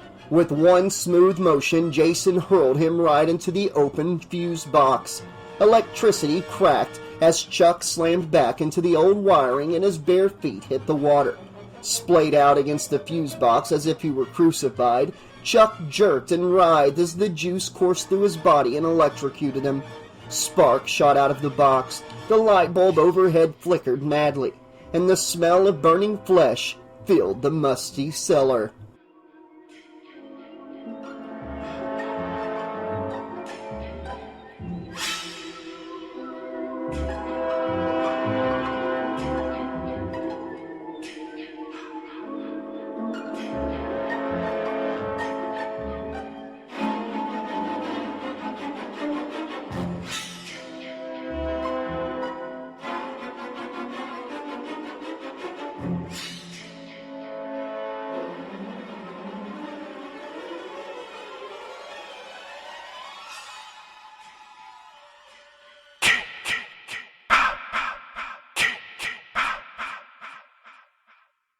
Chili stood at the stove, frowning up at the lights as they started to blink rapidly on and off. What's going on? She said to herself, wondering what the hell Chuck was doing down there. Chuck, she thought, will you stop playing with the juice? She picked up the lantern and headed for the door. Shelly's body blocked the way. She sighed, rolling her eyes. Him too, she thought. Who needs this? It was enough to make her want to scream. Get up, Shelly, she said, prodding him with her foot. Enough is enough. He didn't move or respond. Chili set her teeth and bent down to shove him out of the way. But he was dead weight. Then she noticed how very still he was lying. She reached out to touch him, and her hand came away stained with blood. She looked at her fingers in the light of the lantern, and realized with a dreadful certainty that this wasn't makeup. It was the real thing. Oh my God! Screaming, she recoiled from him and ran into the living room. The fireplace was blazing from the logs Chuck had added to it earlier. The flames threw garish shadows on the walls. In her panic, she didn't notice that there was an iron fireplace poker stuck between the logs. Andy! Debbie! She screamed as she ran up the spiral staircase to the second-floor bedrooms. Shelly's dead! He's dead! Jason's hand closed around the handle of the iron poker he had heated in the fire. Its tip was glowing red hot. Chili started screaming uncontrollably as she beheld the horror in Andy and Debbie's bedroom. Debbie was lying on her back in the net hammock, her eyes bulging, her face twisted into a terrifying grimace, a carving knife sticking up out of her throat as if it had spurted from her neck. Blood was puddled on the floor beneath her.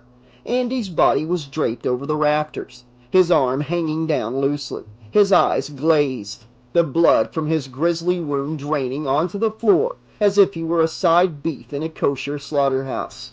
She fled screaming from the bedroom to the rail, racked with dry heaves. She hung over the rail, gulping for air, desperately trying to stop the tremors that had seized her. Oh my God! Help! The lights continued to flash on and off wildly as she staggered down the stairs, knowing she had to get out of the house and flee, run for her life, get as far away from there as possible. She stumbled down the stairs, almost falling headlong, and ran straight for the door.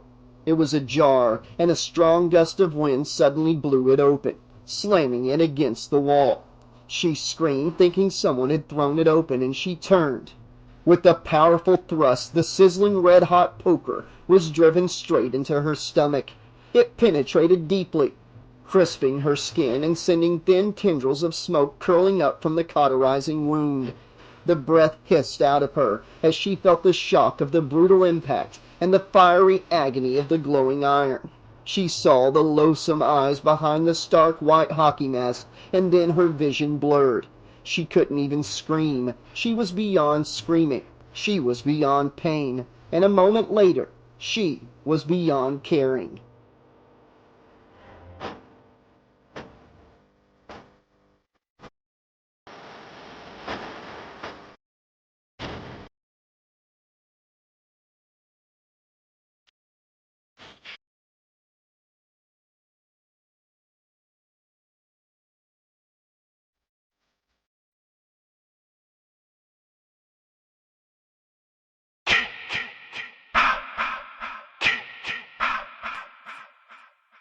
Chapter 8. Rick played the flashlight beam on the ground before them as they walked down the winding dirt road that ran parallel to the lake shore. Chris had her arm around his waist. He stopped for a moment as they came to a bend in the road, gently pulled her close and kissed her. For once she didn't pull away, but responded hungrily. Then she broke the kiss and smiled at him. "Great shortcut, Rick," she said sarcastically, knowing perfectly well that it would have been quicker for them to take the hiking trail along the lake shore. But she didn't really mind. It was a tremendous load off her mind that he understood what she had gone through, and she wished now that she had told him about it before. It had been unfair to him, but things would be better now. She shivered slightly in the cool night air. "Come on," she said, pulling him along. "Let's move it." "Always spoiling my fun," said Rick, grinning at her. Something crunched behind them. What was that noise? He spun around, shining the light behind them. What? Said Chris, alarmed. I don't know, Rick replied. I heard something over there. Come on, let's get home, said Chris, her nerves on edge. They weren't too far from where she had been attacked. The moon was full and dark clouds scudded across it. The wind was getting quite strong. They walked quickly down the graded dirt road, their footsteps crunching on the gravel. The leaves were rustling fiercely and the trees were starting to bend. Rick and Chris squinted and leaned forward slightly as they walked. This wind sure came up, Rick said, squeezing his eyes shut against some wind-blown dust. They turned off the main road and trotted quickly down the drive leading to the house. They crossed the wooden bridge over the dry stream bed, and the house came into view as they rounded a stand of pine trees. The windows were all open and the curtains were billowing out. The house was dark, except for the faint golden glow from the fireplace that kept the house from looking completely deserted. It seems awfully quiet around here, said Chris as they approached the house. It's hard to believe the Wild Bunch is already in bed. Yeah, well, who knows with those guys, Rick said. After that had happened to his car, he wasn't exactly thrilled with Chris's friends. He'd have been just as happy if they weren't around anymore. They climbed up the steps of the porch, Rick lighting the way, and Chris reached for the knob on the front door of the cabin at Higgins Haven. She turned it, and the door opened a couple of inches. Then came to a stop, stuck. She frowned and pushed on it, but it wouldn't budge. I can't get this door open, she said, glancing at Rick. There's something behind it. Here, take this, said Rick, handing her the flashlight. Let me do it. He grabbed the doorknob and shoved the door, putting his shoulders to it, forcing it open with a scraping sound. He got it open wide enough for them to slip inside. Oh, no wonder, he said as soon as they got in. Somebody put the chair there. He moved the wooden kitchen chair aside, thinking at first that the others put it there as a prank, but then he frowned as he sniffed the air. Something's burning, he said. Look at the stove. He tried the light switch as Chris went quickly to the kitchen. He flicked the switch several times up and down, with no result. Something was definitely wrong here, he thought. He followed Chris into the kitchen. Oh, real smart, she said, holding a charred pot with a towel around the handle. Inside it were the remains of blackened, smoking popcorn. She turned off the burner, dumped the smoking pot into the sink, and ran cold water over it. She made a face as a cloud of steam rose up from the charred pot. The lights aren't working either, Rick said. Chris stared at him, perplexed. What's going on around here? I don't know, said Rick sourly. You tell me, they're your friends. His tone clearly indicated his disapproval. Listen, I'm going to go on out to the living room and check out what's going on out there. He half expected to find them crashed out on the couch, stoned to the gills. And if that was the case, despite the fact that they were Chris's friends, he was going to give them hell about it. They might have burned the house down. He went into the living room, but it was empty, although the logs in the fireplace were burning brightly. After trying the light switches in the living room, he discovered they didn't work either. The power must be out throughout the house, he thought. The main fuse was probably blown. Andy! Debbie! He called out, glancing up at the second-floor balcony. You guys up there? Anybody here? He went back into the kitchen. Chris was scrubbing out the pot with the still wool by the light of a kerosene lamp. Everybody else has taken off and left us, he said. She looked up at him with surprise. No, they wouldn't do that. Maybe not, he thought, and the van was still parked outside. But he couldn't think of any other explanation for this kind of strange behavior. In weather like this, they certainly wouldn't be down by the lake, would they? Perhaps they were outside in the barn? If this was all some sort of prank they were playing, it wasn't very funny. Well, I don't know what's going on, said Rick, but I'm going to go outside and take a look around. Rick, wait! Chris called after him as he went out the door. I want to come with you. She quickly rinsed off the pot and put it on the counter, then ran after him, wiping her hands on her jeans. Outside, Rick ran down the porch steps and walked around the side of the house, heading toward the barn.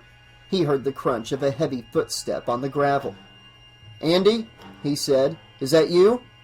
He started to turn when he was suddenly seized from behind.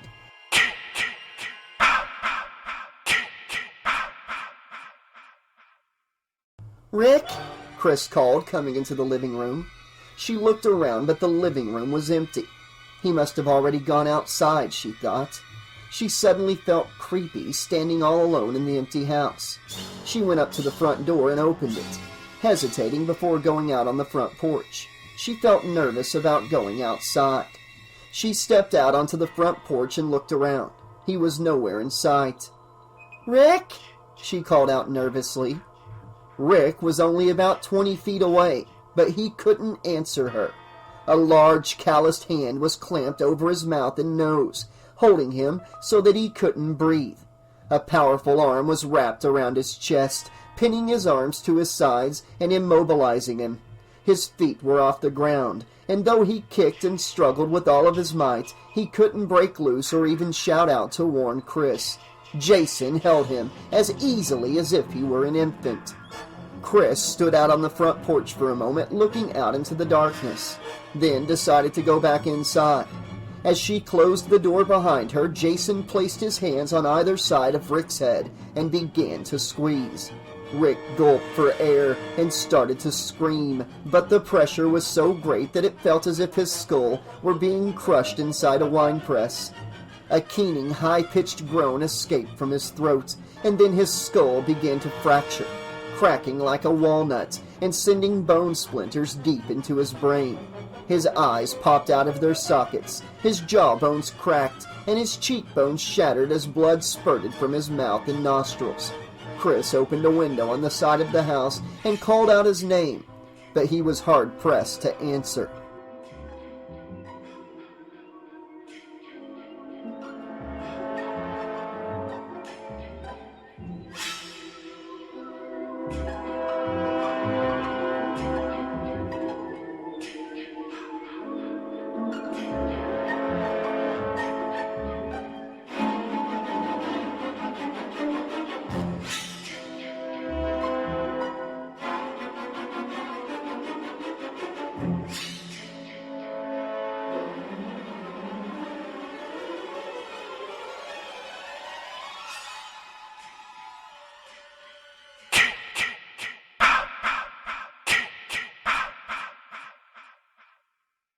After closing the window, Chris headed back toward the kitchen, wishing Rick would come back soon so that he could do something about the lights. She started and jerked back as something dripped onto her head from above. She looked up. A steady trickle of water was coming down from overhead. "Uh-oh," she said. "Where's that coming from?" Frowning, she picked up the lantern and went up the spiral staircase to the second-floor balcony. Maybe they were upstairs all along, but they simply weren't answering, she thought. Hell, if they were fooling around up in the bathroom and they flooded the damn place. "I don't know what kind of games you guys are playing," she called out, "but I don't like it." There was no response. She reached the top of the stairs and stood still for a moment, listening. "Debbie? You guys up here?" He stopped in front of the bathroom door. What the hell were they doing in there in the dark? Her foot stepped into a puddle formed by the water seeping out from underneath the door. Through the door she could hear the sound of water running. "Hey, come on, you guys!" she shouted, pushing in the door. "You're wrecking the house!" The bathtub was overflowing. She reached out and yanked the shower curtain aside. There were some clothes floating in the tub. Angrily, she reached down and turned off the faucet.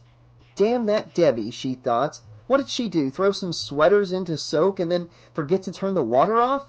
Where the hell were they? And then she noticed a dark stain in the water. She held the lantern closer and saw that it was blood seeping out of the clothes.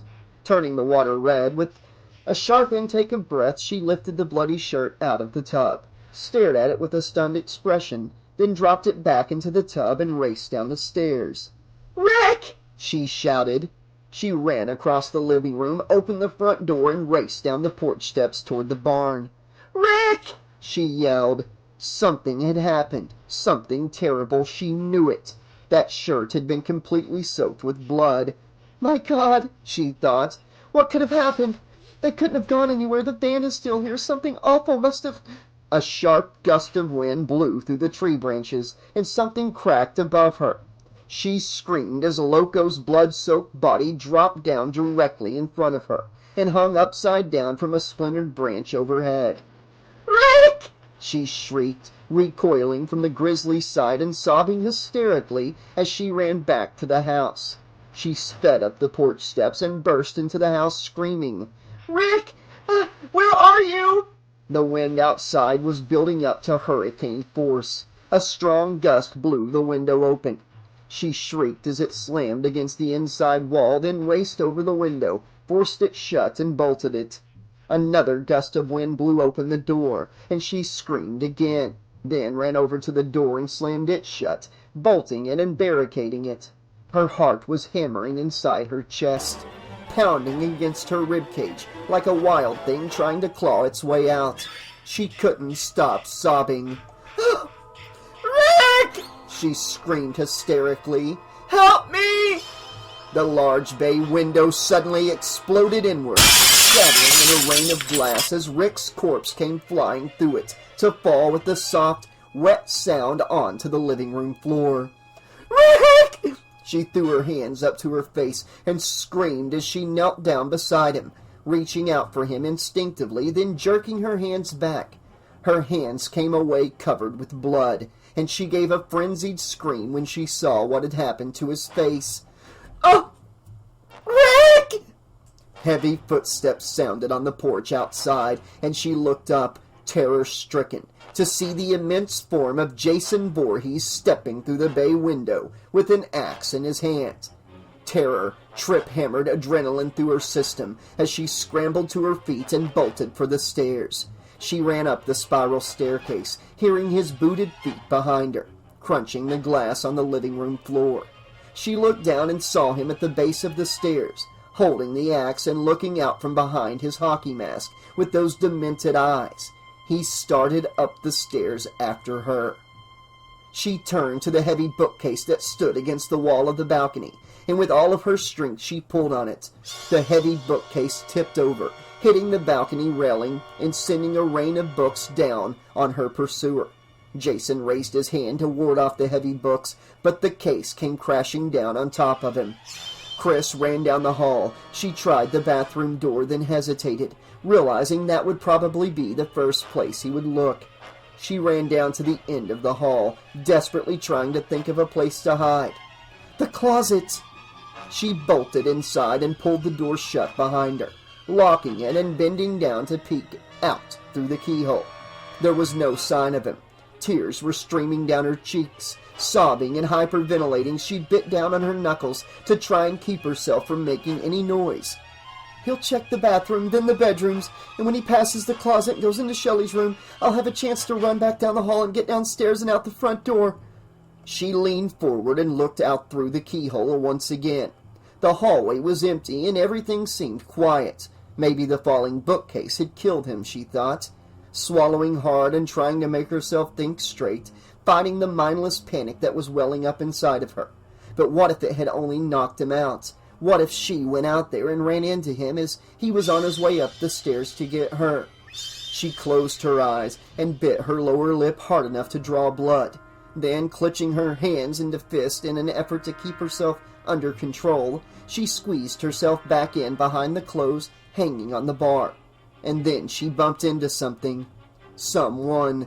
She turned and came face to face with Debbie's blood-spattered corpse propped up against the closet wall. The carving knife protruded from her throat. She recoiled in terror as the body fell forward onto the floor of the closet, and, unable to control herself, she cried out, then immediately slapped her hand over her mouth as she realized what she had done. She quickly bent down and glanced out through the keyhole, and saw Jason charging down the hallway, his axe raised, heading directly for the closet.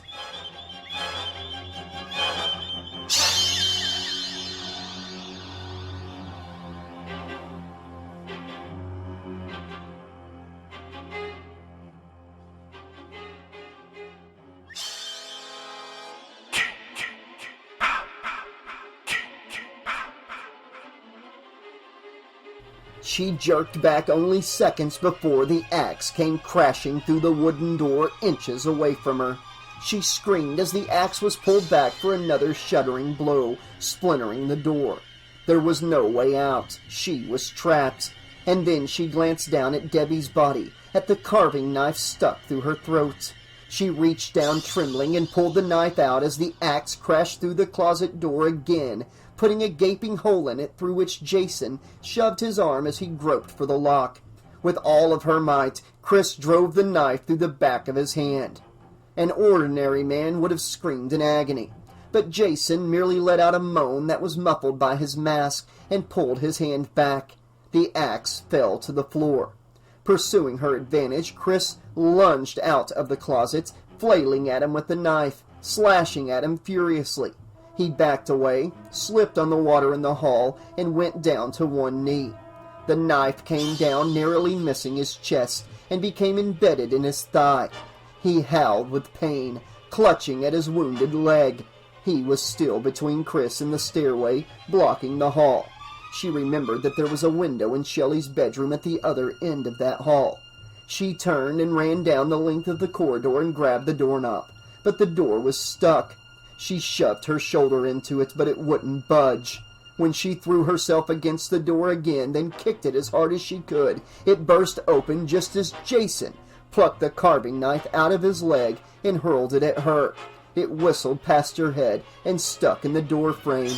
"No!" she screamed and plunged into the bedroom.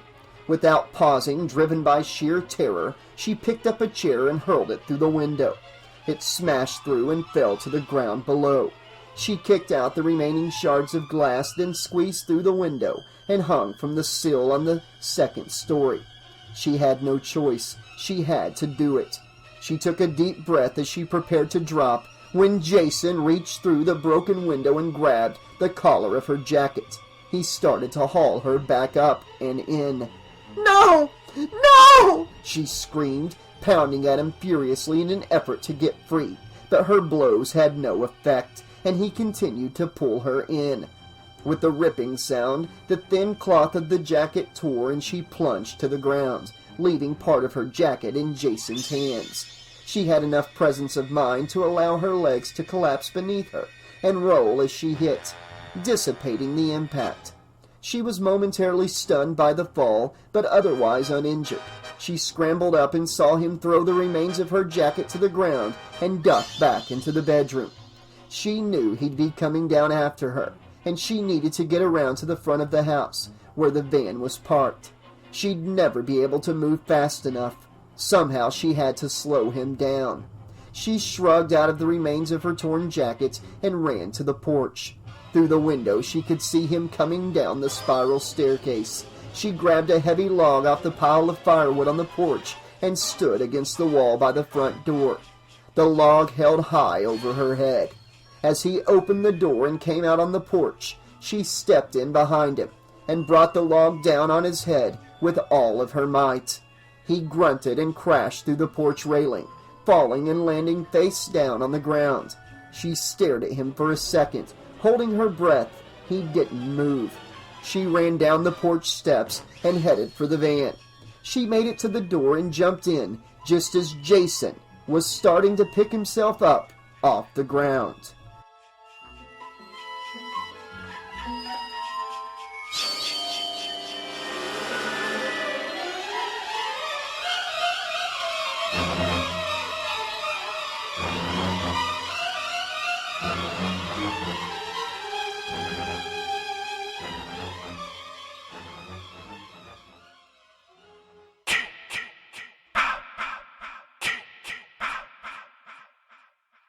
Chapter 9. "Keys! Keys!" she shouted as she pawed frantically through her pockets.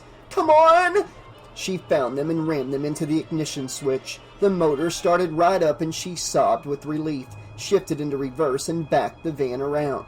Jason staggered into her path, limping on his wounded leg. She set her teeth, shifted into first, and floored it, aiming the van right for him. At the last possible instant, he leaped out of the way, throwing himself to one side as the van hurtled past him. Jubilant, Chris headed for the wooden bridge. But the van suddenly lurched, sputtered, and stalled in the center of the bridge over the dried-up stream bed.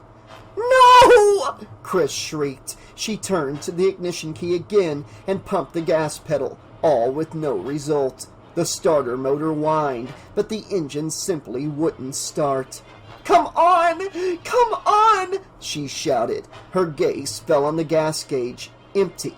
But it couldn't be, she thought. It had read at least half full when they pulled in. There was no way she could have known that the bikers had siphoned all the gas out. She hammered at the steering wheel in frustration, and then she glanced into the side view mirror. Jason was hobbling down the driveway toward the van, limping from the wound in his thigh, but moving quickly nevertheless. Hysteria threatened to overcome her, and then she suddenly remembered the reserve tank. She reached under the dashboard and flicked the switch, pumping the gas pedal to prime the carburetor. She glanced terror-stricken in the mirror as Jason came closer and closer. Whimpering with fear, she turned the ignition key again, and the engine roared to life. She yelled triumphantly, and at that moment, the rotted, loose wooden planks beneath her cracked and splintered, buckling under the weight of the van, so that the rear wheels dropped through the broken bridge planks up to the axle. Then the entire rear half of the van dropped through as the support beams gave way, and Chris's body whipped back against the seat and was then thrown forward, her head striking the steering wheel. The engine stalled. Dazed, Chris shook her head just as Jason reached through the open window on the driver's side and grabbed her around the throat. She gasped for breath, unable to cry out as the powerful fingers squeezed relentlessly. Then, in a last desperate attempt to free herself, she reached out for the window handle and cranked the window up, trapping his wrist against the top of the door frame. His hold on her loosened momentarily, and she lunged across the seat, fumbling for the door handle on the passenger side. She yanked on it, got the door open, and dropped down into the dried-up stream bed. Above her, Jason rammed his head through the window, shattering the glass and freeing his hands. Chris tumbled as she landed, then rolled to her feet and ran back along the stream bed toward the barn. She couldn't get back up to the road now. He had cut her off. She had to get some kind of weapon. It was her only chance. She climbed up out of the stream bed and hopped over the fence around the barn, looking over her shoulder. Jason was dropping down into the stream bed after her, hobbling quickly on his wounded leg, as unstoppable as a juggernaut. She ran around the front of the barn and struggled to pull the door open against the fiercely blowing winds. She leaned back, putting all of her weight into it, and got the door open, slipped inside, and grabbed the first thing that came to hand, a long-handled shovel, to drop into the slots as a crossbar. She was just in time. No sooner was the shovel in place than the doors shuddered as Jason hit them outside. She jumped back with a cry and started looking frantically for something to use as a weapon. The doors cracked, and a gap opened between them. In another second, he'd break through. There was no time. All she could think of was escape. She had to get away from him. She ran to the ladder leading up to the loft and rapidly climbed up. The doors cracked and the ancient hinges groaned as Jason forced them apart still further, reaching through and knocking the shovel out of the slots. He burst inside, looking around inside the dark recesses of the barn. Then he noticed the long, heavy 2x4 wooden crossbar leaning against the side wall. He closed the doors behind him, picked up the crossbar, and slammed it down into the slots, wedging it in place. Now she was trapped inside with him. He stomped into the barn, looking for her everywhere, throwing open the gates to the wooden stalls, tearing the place apart as he searched for her. Above him, Chris clung to a ceiling rafter, praying that he wouldn't notice her up there in the darkness. There had been nowhere else to run. She knew he'd look up in the loft next. The square hayloft window was open, and if she kept extremely still, maybe it wouldn't occur to him to check up in the rafters, and he'd think she jumped. Below her, Jason was throwing things all over the place, trying to find her. Stacks of hay bales that weighed hundreds of pounds came tumbling down as he threw them about effortlessly, seeking her hiding place. Exhausted, Chris began to lose her grip. She tried to wrap her legs still tighter around the rafter, but she overbalanced and it took all her willpower to keep from crying out as she slipped beneath the rafter, hanging upside down by her arms and legs. As Jason moved below her, she felt her strength ebbing rapidly and knew that she wouldn't last much longer. "Oh God," she thought. "Please, no, no." Her legs slipped off the beam. Now she was only hanging by her hands. Her arms felt as if they were on fire as she desperately tried to hold on, but it was useless. She felt herself losing her grip, and she looked down. Jason was directly below her. She fell. She landed right on top of him, and they both crashed to the dirt floor of the barn. She scrambled up immediately, driven by stark terror, and bolted for the door. Behind her, Jason slowly recovered from the shock of the impact and pushed himself up off the ground. Chris grabbed the wooden crossbar and pushing up on it, but it was firmly wedged inside the iron slots and she couldn't even budge it. She cried out, throwing all of her strength against it, but it was useless. Behind her, Jason rose to his feet and picked up the machete he had used earlier on Andy. There was dried blood on the blade. Chris, still struggling with the crossbar, looked over her shoulder and screamed as he raised the machete and lunged at her. She leaped out of the way just in time as the blade whistled through the air and embedded itself deeply in the barn door. She raced to the ladder, leading up to the loft as he struggled to free the blade of the machete from the door. She was gasping like an asthmatic. She had almost no strength left and was at the limits of her endurance. Only fear drove her on. She threw herself through the trapdoor in the floor of the loft and slammed it shut, rolling a bale of hay over it. Then she looked around madly for anything that she could use to defend herself. A long-handled shovel was lying on top of a stack of hay bales. She grabbed it and hid behind the stack, breathing like a long-distance runner after a marathon as she desperately tried to think of what to do. He'd be up after her any moment. Jason yanked the machete free from the wooden door and turned to go after her. Several small pieces of straw drifted down from overhead, having fallen between cracks in the floorboards of the loft. He glanced up and headed for the ladder leading up to the hayloft. Clutching the machete, he quickly climbed up the ladder, intent on cutting her to pieces, determined to catch this victim who kept escaping him and dismember her. Chop her into bits until she was a bloody stew, so that it would be impossible to recognize that the pieces had ever come from a human being. The killing lust raged through him. Blood pounded in his ears, until it seemed as if a tribe of cannibals were beating drums inside his head. He reached the top of the ladder and pushed against the trap door. It moved about an inch or two, then slammed back down. Something heavy was on top of it. In a fury, he shoved against it with all of his might.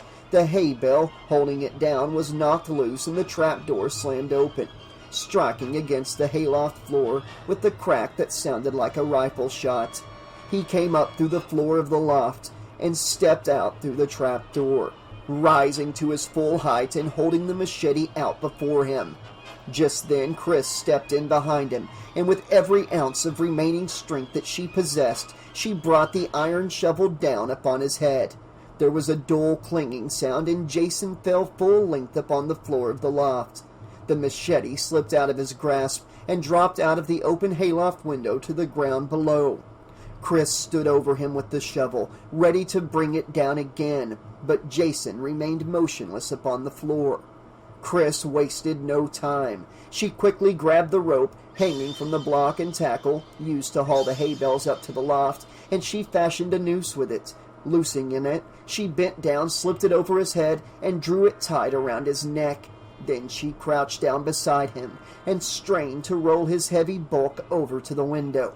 She couldn't move him. He was incredibly heavy.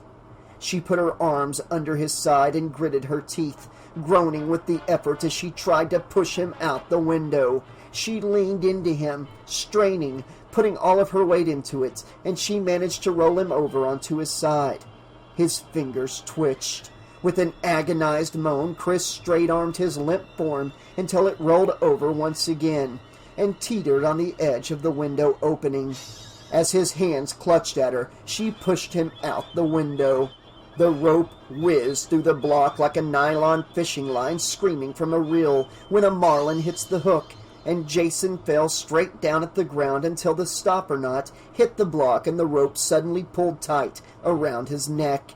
It jerked his body in midair so that for a second it seemed as if he were about to come up again like a yo-yo on a string, but he simply hung there, twisting slightly, dangling only a few feet from the ground, hanged as effectively as if he had been dropped through the trapdoor of a gallows. Chris stepped over to the window, looking down at Jason's body as it swung gently from the rope, his arms limp at his sides. She was at the end of her rope as well. Tears streamed from her eyes as she stared down at the awful sight, unable to take her eyes away from it, unable to believe what she had been forced to do. With a sob, she turned away and slowly came back down the ladder, then staggered wearily toward the door. She couldn't believe that it was over. A dozen times she was sure she had been about to die. She felt utterly exhausted, drained, and shocked almost to the point of catatonia. She tried to push the wooden crossbar up off the slots, but it was hopeless. She couldn't budge it. For a moment she sagged against the doors, quietly crying. She looked around, trying to think how she would get the doors open, and her gaze fell on a large rusted iron pulley wheel hanging from a peg in the wall. She took the pulley down, held it in both hands, drew a deep breath, and swung it hard against the underside of the wooden crossbar. Once, twice, 3 times. She kept pounding at it until finally the crossbar moved up slightly as she jarred it loose. She dropped the iron pulley wheel to the ground and with an effort lifted the crossbar out of the slots and dropped it to the floor. She grabbed the door handles and leaned back, pulling the barn doors open. There, Jason's body was suspended directly in front of her, about 3 feet off the ground. She stepped back, staring at him numbly. The cold wind blew in through the open doors, blowing her hair, making his body sway slightly on the end of the rope. And suddenly his eyes snapped open. "No!" she screamed, recoiling from the impossible sight. "No! You can't be alive!" She retreated back into the barn in stunned disbelief as Jason brought his arms up and grabbed the rope just above the noose around his neck. With one arm he hoisted himself up on the rope, giving it some slack, and with his other hand he pulled at the noose, loosening it and drawing it up over his head. As he pulled the noose off, his mask slipped and Chris saw his hideously misshapen face, a grotesque vision straight out of her worst nightmares. "It's you!" she cried, shaking her head and backing away from him. "No! No! No!" It all came back to her as she recognized him from the horrible night in the woods when he had attacked her, and she had blacked out. Her mind had retreated into unconsciousness rather than face the awful reality of what was being done to her, and now as it all came flooding back with terrifying clarity, she broke, giving voice to a frenzied scream that bubbled up from deep within her, and shattered the stillness of the night outside, echoing through the darkness. Jason pulled the mask back over his face and dropped down to the ground. He bent and picked up the machete that had fallen from the loft. As Chris stumbled backwards, screaming uncontrollably, he advanced upon her, raising the machete for the killing stroke. Something hit him from behind. He staggered forward, thrown off balance as Ali, his face smashed and bleeding. His shaved skull caked with blood, threw his arms around him and tried to pull him to the ground. Jason just shook him off and spun around. The machete came down with a whoosh, and Ali's right hand flew off, severed cleanly at the wrist. The biker gave a high-pitched scream as he stared at the blood spouting like a fountain from his stump. Jason brought the machete down again and chopped the biker to the ground. He stood over him and raised the machete once again, bringing it down with a savage force again and again. Ali wasn't screaming anymore, but Jason kept chopping away like a crazed butcher cutting meat. Chris ran over to the tool rack and seized the first weapon she saw, an axe, and as Jason slashed away at the dead biker with demented fury, Chris raised the axe high over her head and moved toward him. Jason gave a final brutal blow to the biker's vivisected corpse and turned back toward her as she gave a wild cry and swung the axe with all her might. The blade thumped through his white plastic mask and became buried into his forehead. Chris stepped back, shocked at what she'd done, and suddenly Jason's arm shot out for her, with the axe still embedded in his skull. He staggered toward her, arms outstretched, fingers grasping. "No!" Chris screamed, staggering back, incredulous that he was still alive. "No! No! No!" Feeling the wall behind her back, she shrank against it, screaming hysterically as he staggered closely, his hands reaching out for her. And then he fell forward like a cut-down tree and landed with a thud on the ground right at her feet. Chris stood, trembling against the wall, staring down at him with terror. She drew several shuddering breaths and prodded his head with the toe of her sneaker, then immediately jerked her foot back. Jason didn't move. She was afraid to trust the evidence of her sense. She shuffled to one side, still pressed back against the wall, and then went around him in a wide circle, staring down at his massive body lying there with the bloody axe embedded in his head. She slowly edged around him and went outside, breathing heavily, her throat raw from screaming. In a daze, she walked down the path leading to the lake. The wind had died down, and Crystal Lake was dark and smooth as glass. The night was cold, but she didn't even feel the chill. Knowing she was on the verge of collapsing, she followed some blind instinct that led her to seek safety out upon the lake, where no one could reach her. At the boat dock, she sank down to her knees and pushed the canoe, which she and her friends had brought, into the water. She climbed into it, huddled on the bottom, then drifted away from the shore into the darkness. She sprawled in the bottom of the canoe, staring vacantly up at the stars. The gently, slightly rolling motion of the canoe as it drifted lulled her into a deep and dreamless sleep. Something heavy struck the side of the canoe, and Chris jerked awake, sitting up violently and crying out, "No!" And then she realized where she was and looked around. It was morning. The canoe had drifted out to the small island in the middle of the lake and had struck a drifting log. She sighed with relief, then reached out to push the partially submerged log away from the canoe. She hesitated, staring at the log with sudden fear. She forced herself to touch it, then jerked her hand back. She set her teeth and shoved the log away, then cried out and threw her arms up to protect herself as something swept past her head. But it was only a duck landing on the water. Chris squeezed her eyes shut and took a deep breath, trying to calm herself. Her nerves were ragged. She was startling at the slightest sound, the faintest shadow, the slightest movement. She counted to 10 and opened her eyes, looking back toward the house. And she saw Jason's face staring out at her malevolently from the windows. She screamed and grabbed the paddle out of the bottom of the boat as she saw him come running out of the house, his horribly scarred face a mass of raw, dark red and purple tissue. She paddled madly as he ran down to the shore, and suddenly the canoe struck something with a jarring impact, and she lost the paddle. She had run into a large tree branch submerged beneath the water, and the boat was stuck. Panic-stricken, she tried to shove the canoe off, but she couldn't do it, and she quickly glanced back toward the shore. There was no sign of Jason. Terrified, she looked all around her wildly. Where was he? Something erupted out of the water just behind her, and she turned in time to see a horrifying apparition rising from the bottom of the lake. A woman covered with mud and slime, a dead woman, her body rotted and crawling with worms and maggots, and impossibly she was alive and moving, reaching out for her. Chris screamed as the slimy arms wrapped themselves around her, and she felt herself being dragged out of the boat into the water and down into the dark ooze below.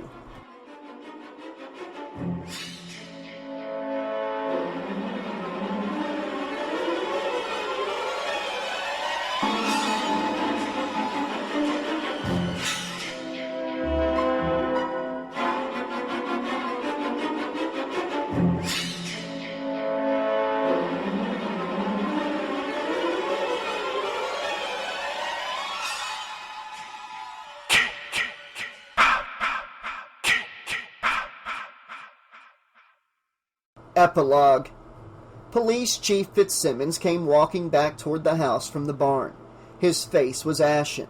In all his years on the police force, he thought he had never seen anything as gruesome as the scene back at Paul Holt's Counselor Training Center when they found all those bodies scattered everywhere. But this was even worse. He blamed himself. It took them far too long to figure out that the killer had doubled back on them, eluding the search party by following the stream down to the lake and heading back toward the summer cabins. And like a wild animal at bay, the insane murderer had gone totally berserk, slaughtering everything in sight. If only they had stumbled onto it earlier and moved faster, thought Fitzsimmons, they might have prevented this. The driveway in the yard in front of the house was crowded with police cars. Officer Normand stood on the porch looking shaken. He glanced back at Fitzsimmons as he came up the steps. "Looks like she's the only one left alive," he said. Normand took a deep breath and let it out slowly. "What was that about a lady in the lake?" he said, still trying to make some sense out of the poor girl's incoherent statement. "She must have flipped out," Fitzsimmons said. "Well, she's been through hell. All her friends..." Normand stopped as Chris was brought out from the house. "Here, I'll take her," Fitzsimmons said gently, putting his arm around the girl's shoulder and slowly walking her down the porch steps. She was in a daze, completely disoriented, staring all around her as if she didn't know where she was. And she probably didn't, thought Fitzsimmons, as he slowly walked her toward his police car. This was going to be a job for the boys in the white coats. He wondered if she would ever again be the same. Poor kid, he thought, seeing all of her friends butchered like that, then fighting for her very life using an axe to kill the savage murderer in self-defense. After a shock like that, it was no wonder that her mind had snapped, and she started to have hallucinations. She was trembling as he led her to the car, and when he tried to put her in the back seat, she started screaming wildly and tried to break free. "You're gonna be all right," Fitzsimmons said as he forced her gently into the back seat and closed the door, quickly getting into the front seat and motioning Normand to drive off. "You're gonna be all right. You're gonna be all right," Fitzsimmons kept telling her over and over again, trying to calm her down, but it was pointless. She kept screaming at the top of her lungs and trying to tear away the metal grate separating the back seat from the front, bloodying her fingers as she clawed desperately at the wire mesh. The police car drove slowly across the damaged wooden bridge. The van had been hauled out and towed away, and the splintered planks and cracked support beams groaned as the squad car passed carefully over the gaping holes where the van's rear tires had gone through. The girl suddenly stopped screaming and trying to tear away the wire grate. She lunged back, turning to gaze wild-eyed through the rear window at the open doors of the barn. The body of Jason Voorhees was visible through the open doors, lying on the ground just inside the barn with an axe embedded in its head. "That's right, kid," Fitzsimmons said gently. "He's dead. You don't have to be afraid. He won't bother you anymore. He won't bother anyone ever again. It's over now, okay? It's over." But she just kept staring out through the rear window as they drove away. She simply kept on staring and shaking her head.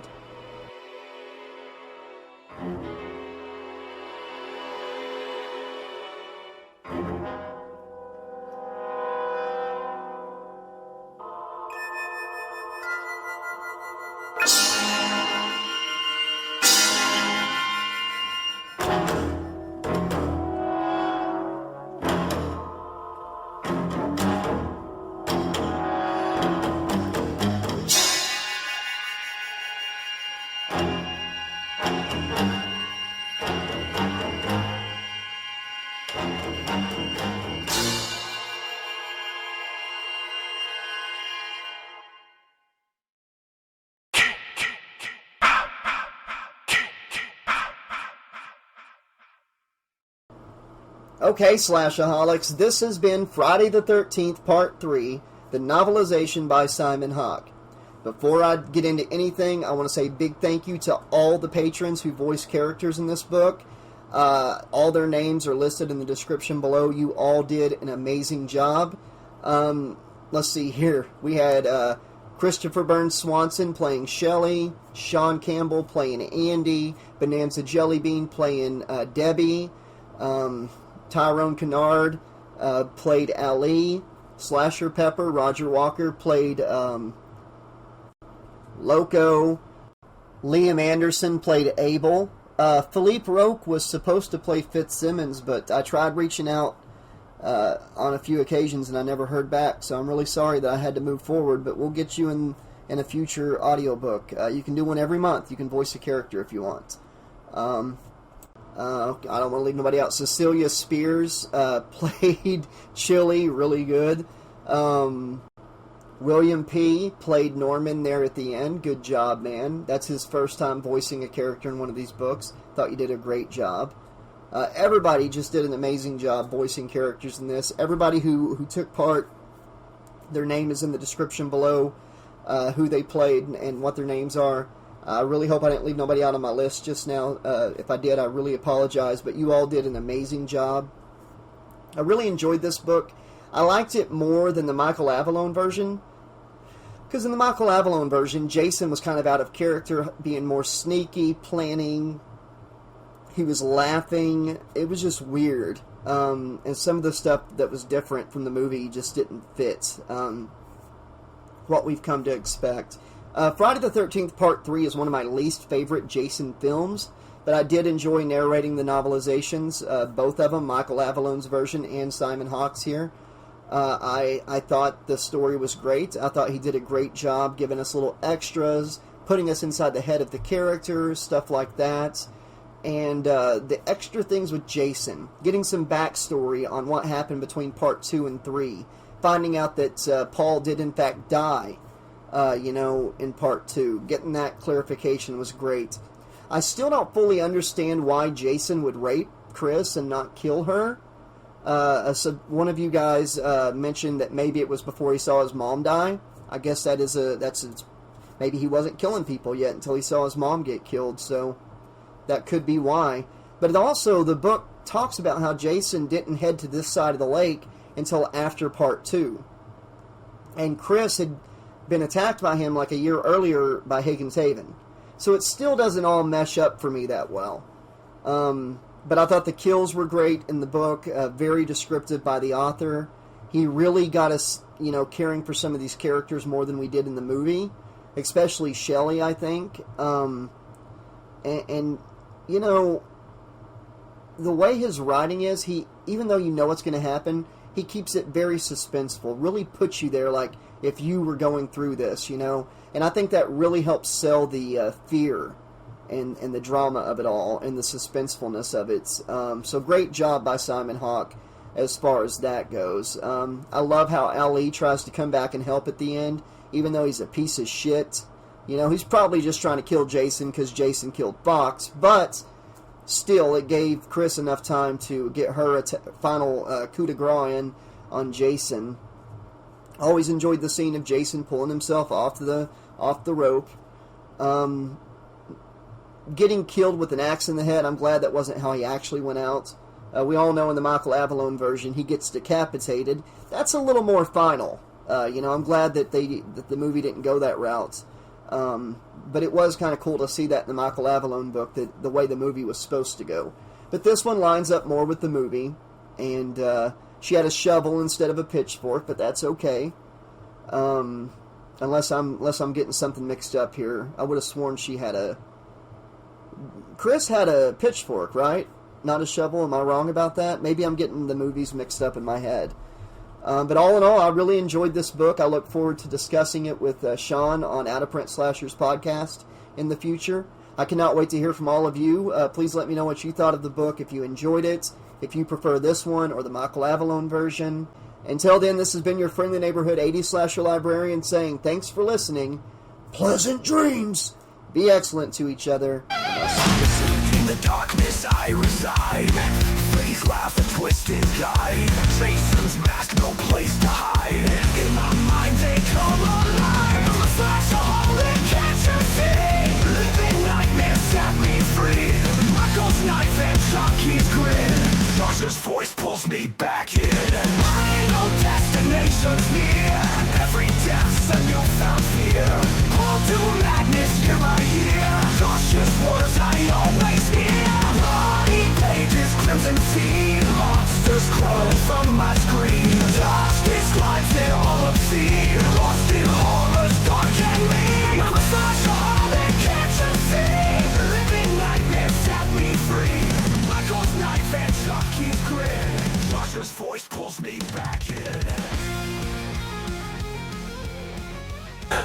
Final destination near. Every death's a newfound fear. Pulled to madness year by year. Josh's words I always hear.